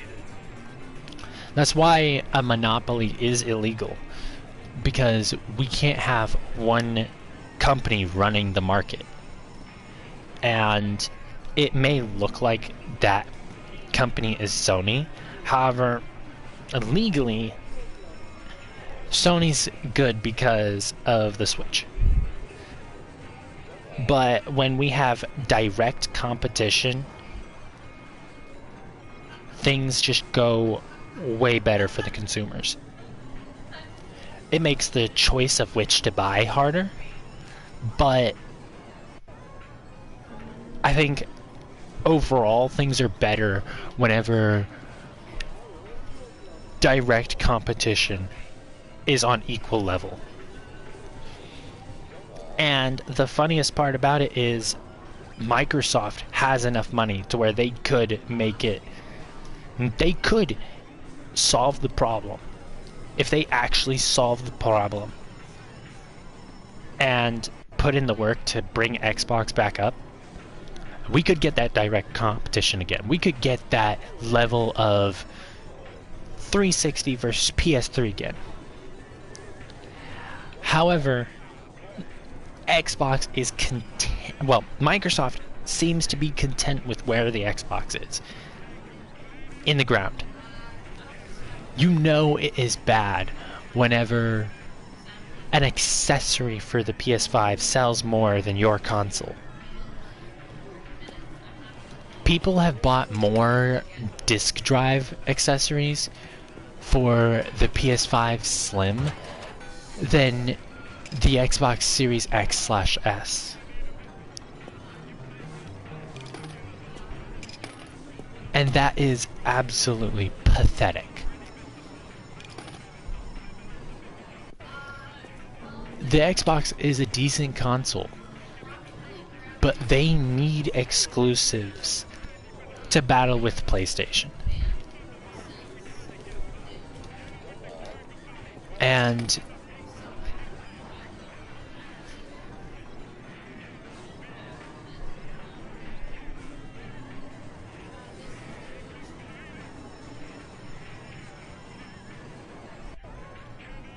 I'm guessing those are the platinums you have? other than the Telltale ones.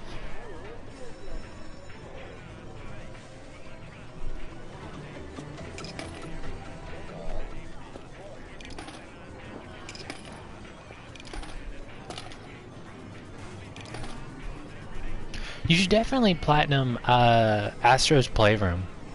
It is an easy platinum, and Astro's Playroom is hella fun.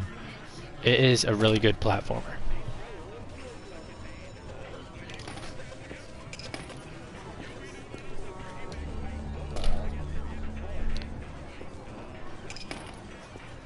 Like, Astro's Playroom was one of the first games I platinumed on PS5. After I platinumed Spider-Man. Or Spider-Man 2, I should say. Then after I platinumed Spider-Man 2, and Squash those bugs.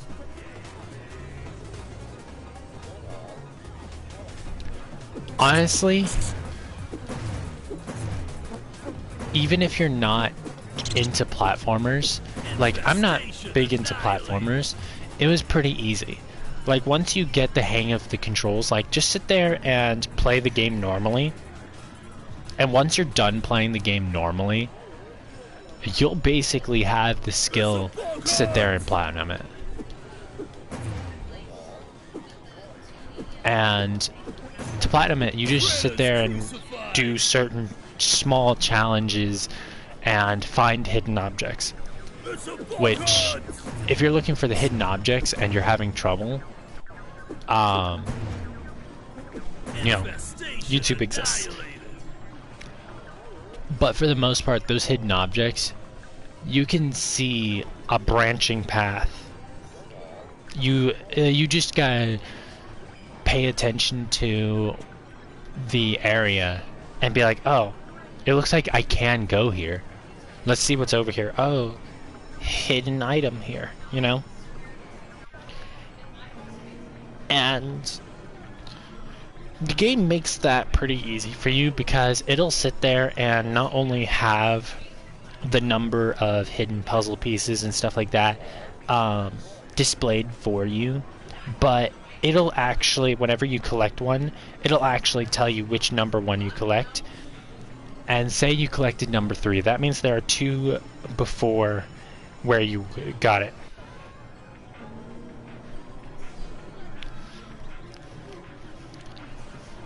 Honestly, YouTube is such a useful tool. And I did use YouTube to get a couple of the puzzle pieces, because there were a couple ones there I was like, okay, where the fuck is it? You know what I mean? But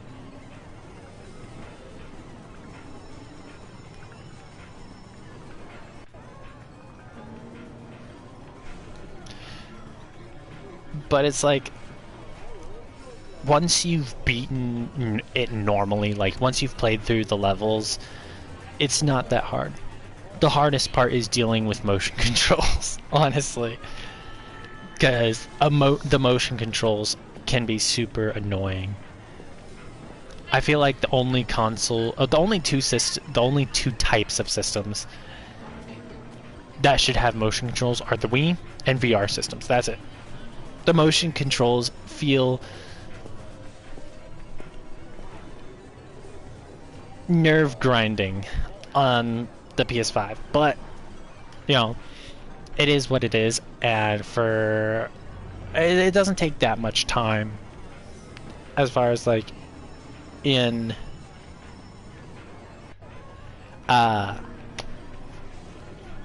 Astro's Playroom. Honestly, that's understandable. My first platinum was Batman Telltale 1, and then Batman Telltale 2. Those were my 2 first platinums. And then I believe on my account, my first platinum was Spider-Man 2. And then shortly after beating Spider-Man 2, I was like, you know what? I wonder how far I am, or how close I am to the Spider-Man 1 platinum. As things turned out, I had like 2 trophies left. 2 or 3 trophies left. And I was like, huh, I can do that right now. Booted it up. I installed it on my PS5 so that way I could get the video clip of me earning the platinum.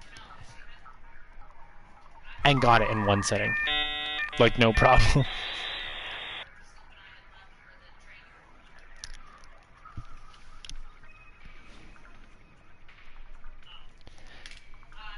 I mean, yeah, because it was easy enough for people to be like, okay, let's just go for it.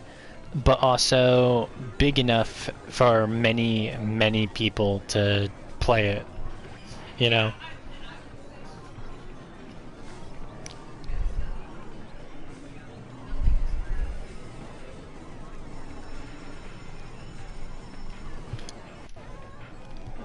I don't feel like many games have that, like, balance.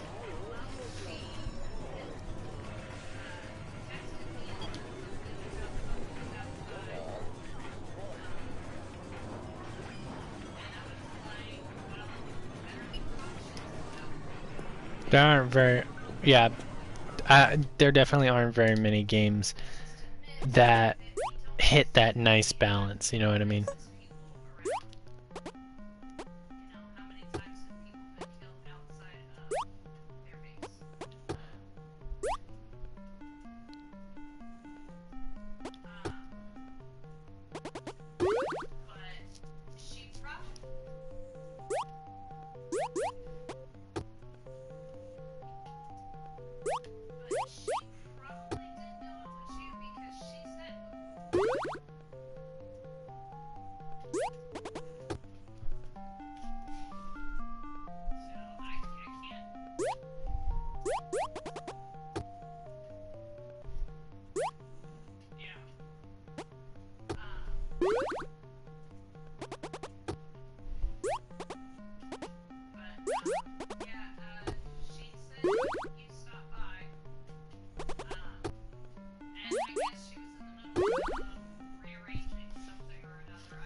Yeah, I mean, to be fair,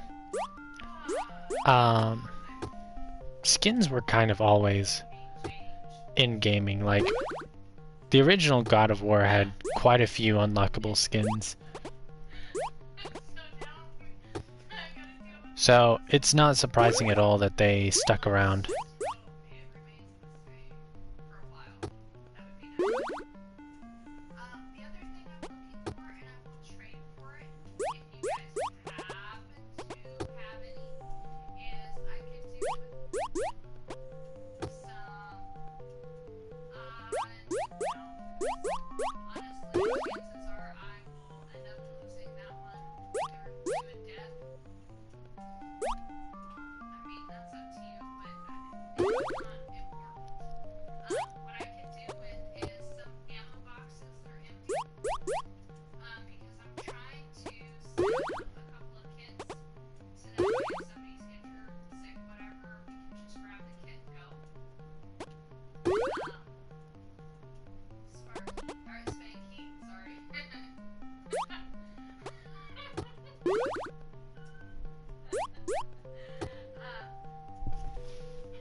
So between Spider-Man 1 and Spider-Man 2,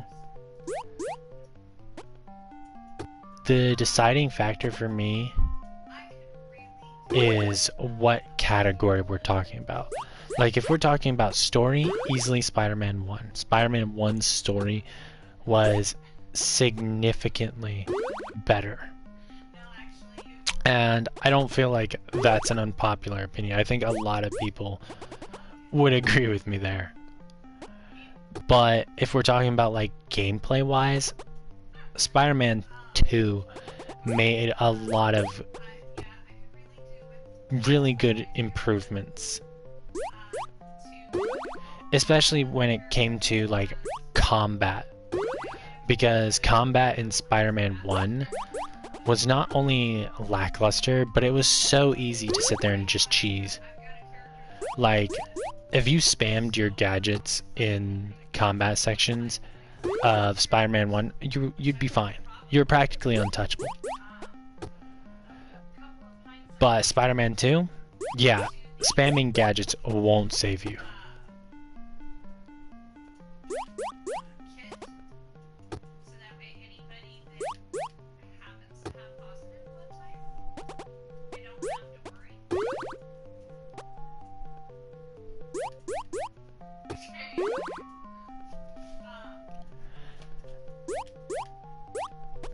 But yeah, it would just depend on what category we're talking about.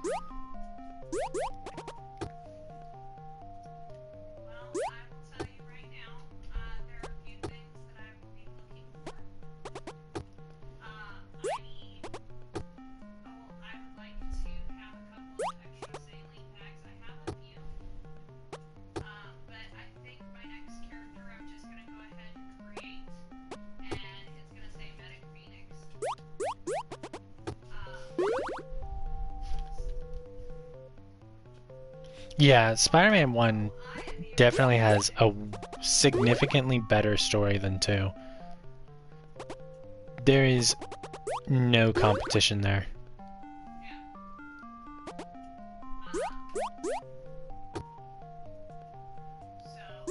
But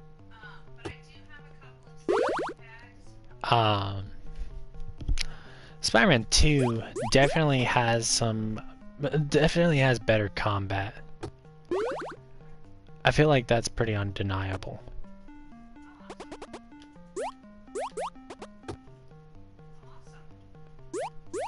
But yeah, I think it mainly depends on like what category we're talking about. Because for me personally, I don't think either one is like definitively better than the other. I feel like there are certain things that one does right and the other doesn't do as well. But I don't think either one, like I said, is like definitively this is the Spider-Man game.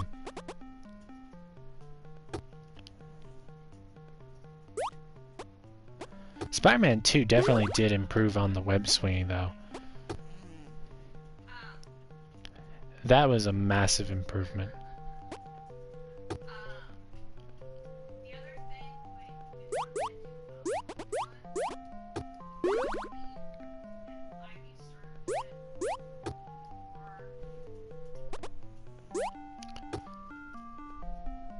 Especially since it feels so much faster.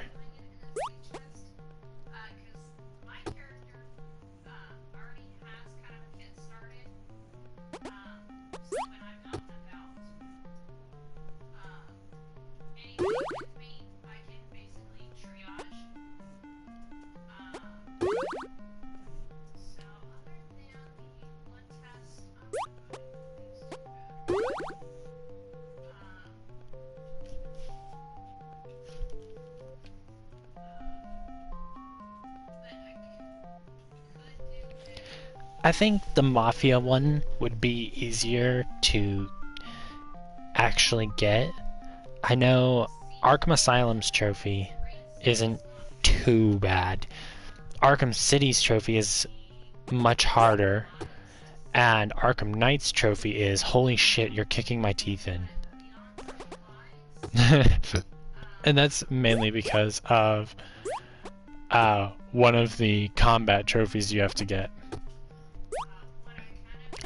which requires you to get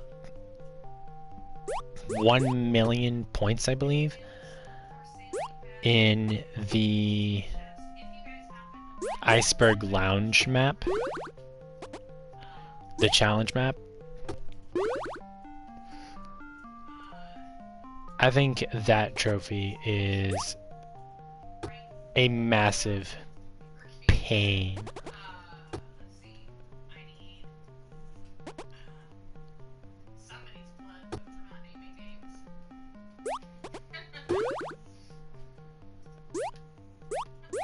So I'd definitely say go for the Mafia trophy and then tackle the Arkham trophies.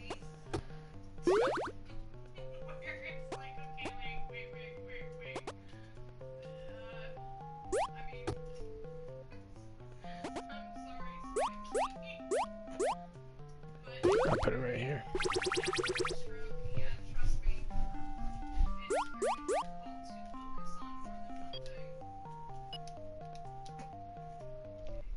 Okay, yeah, I did do it. But honestly, I'd definitely say go for the Mafia trophy first.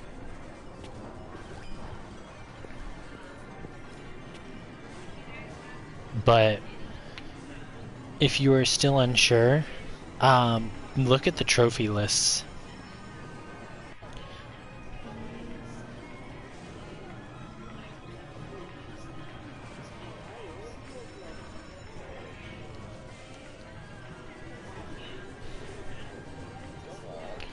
Look at the trophy lists and then compare the trophies and see which one seems more doable. You know what I mean?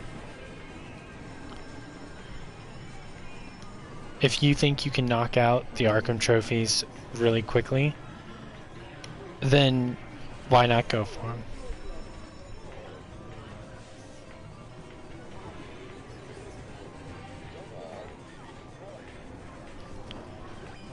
Honestly, the writer stuff isn't even what I think is the biggest challenge. I think the biggest challenge would be certain, like the Iceberg Lounge trophy, or the trophy involving the Iceberg Lounge challenge map in Arkham Knight, or like I believe there's one for the Joker's Funhouse, or not Funhouse, Joker's Carnival challenge map in Arkham City.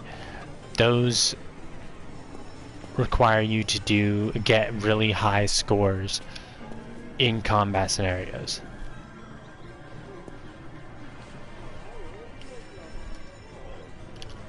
Which can be very difficult depending on how good you are. Yeah, that's what I'm thinking, because it seems like it would be a little easier to do.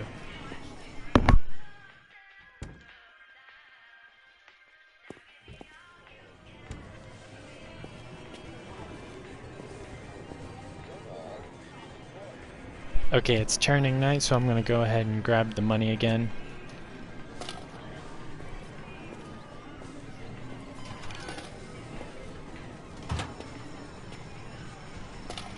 But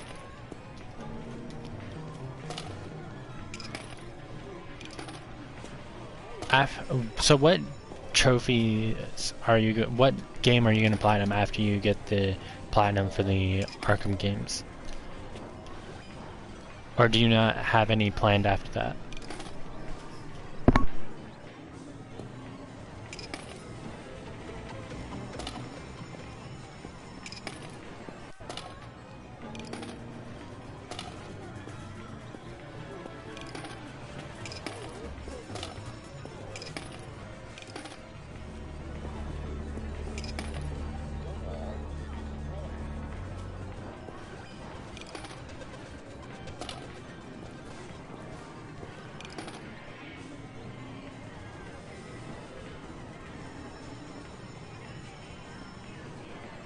Okay, so you're pretty close.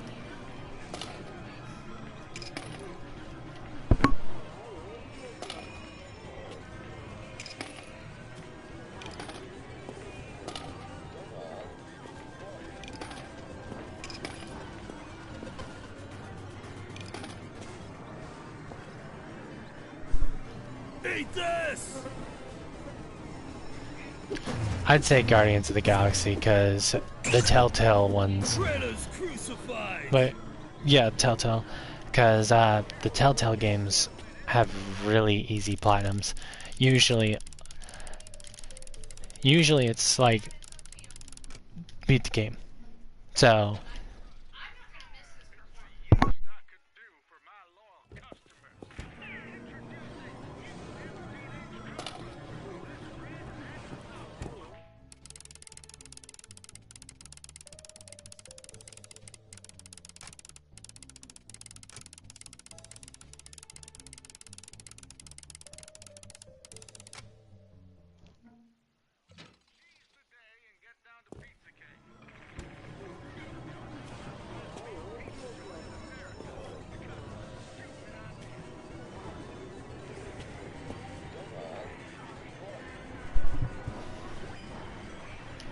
But yeah, the Guardians of the Galaxy Telltale game would be a super easy platinum.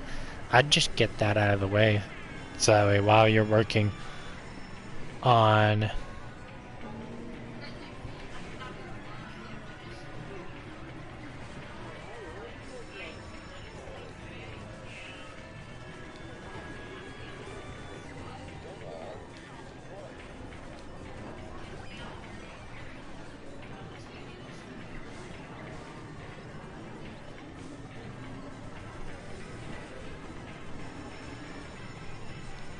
but while you're working on platinuming the Arkham games, you've already increased your platinum count a little bit.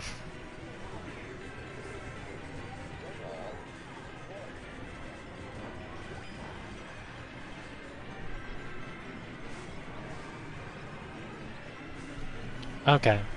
Well, that's less of a break than I've taken on RE3. I haven't touched RE3 in a couple of weeks.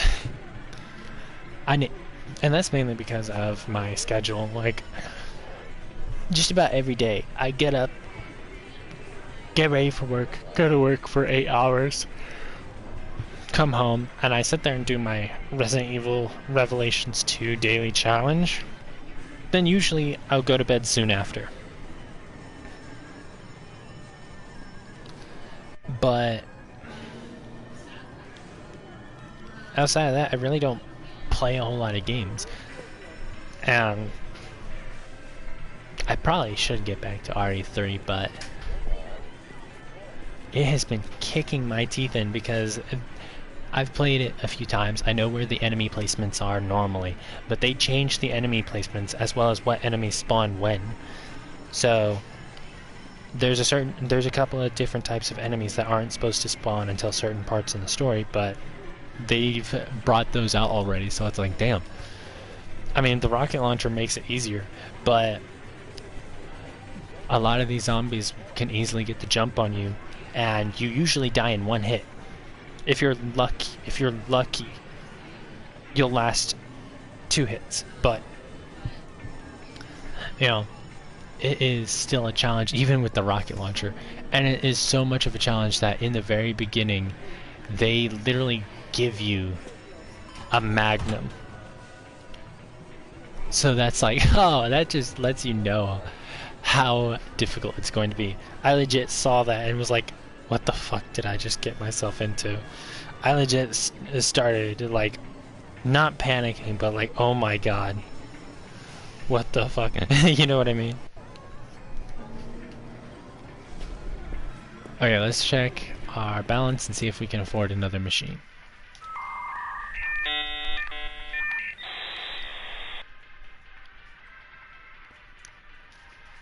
We can easily just loot the machines at the end, or right as we're closing, and then get another arcade cabinet.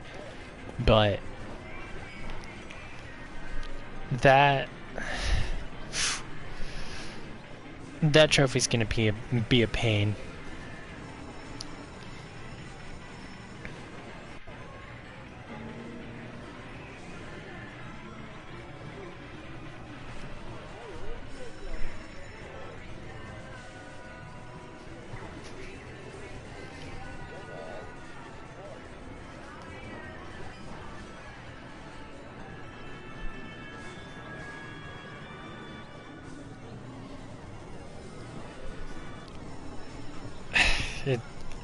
I love the Resident Evil series.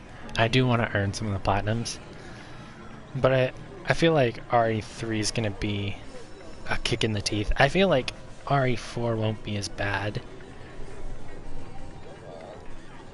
Actually, come to think of it, it might be as bad because with RE3 you get an infinite rocket launcher and you can use that for most of the trophies. And you get the rocket launcher by either earning points by just playing the game and paying for it, or just buying it like with $5. But with the RE4 remake, you want that infinite rocket launcher, you're gonna have to beat the game once and then spend like 1 million pesetas on it. So, and you can't use it on alt playthroughs. Like, there are some that you have to start a brand new playthrough for. Some trophies that you have to start a brand new playthrough for. And, you know, anything you bought in a previous playthrough, nope, that's not there anymore.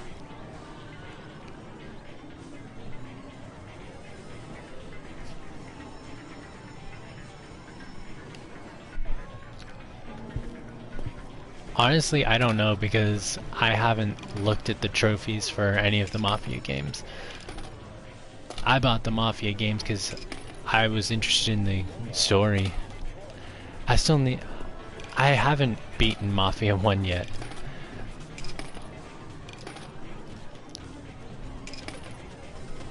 I might add it to like the stream list.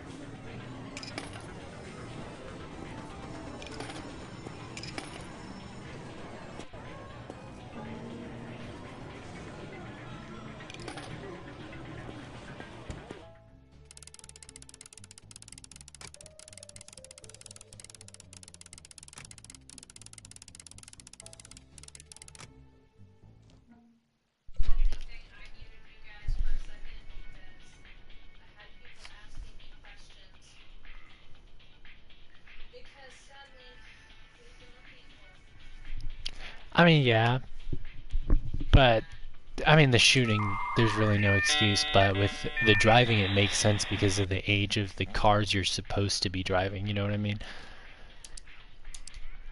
Like, those are 1930s cars. I don't expect them to handle the same as, say, a 2024 fucking Chevy.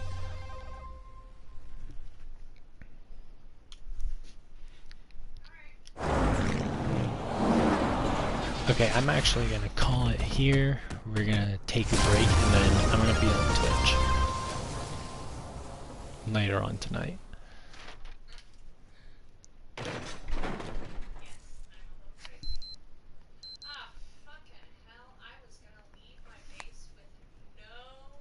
No, because being that it was fully remade, they didn't use any original assets or engines.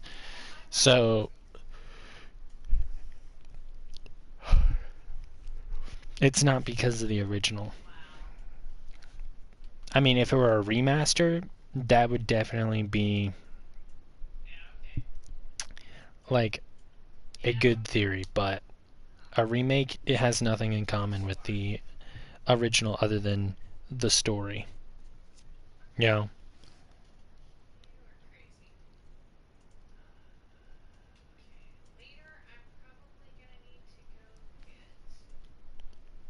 But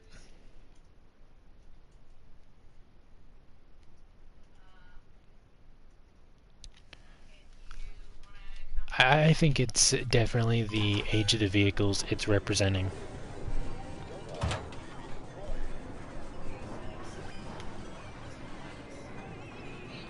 Okay, I'm gonna call it here. I'm gonna be on Twitch later tonight if you'd like to join, but have a fantastic day. I'm gonna sit there and eat something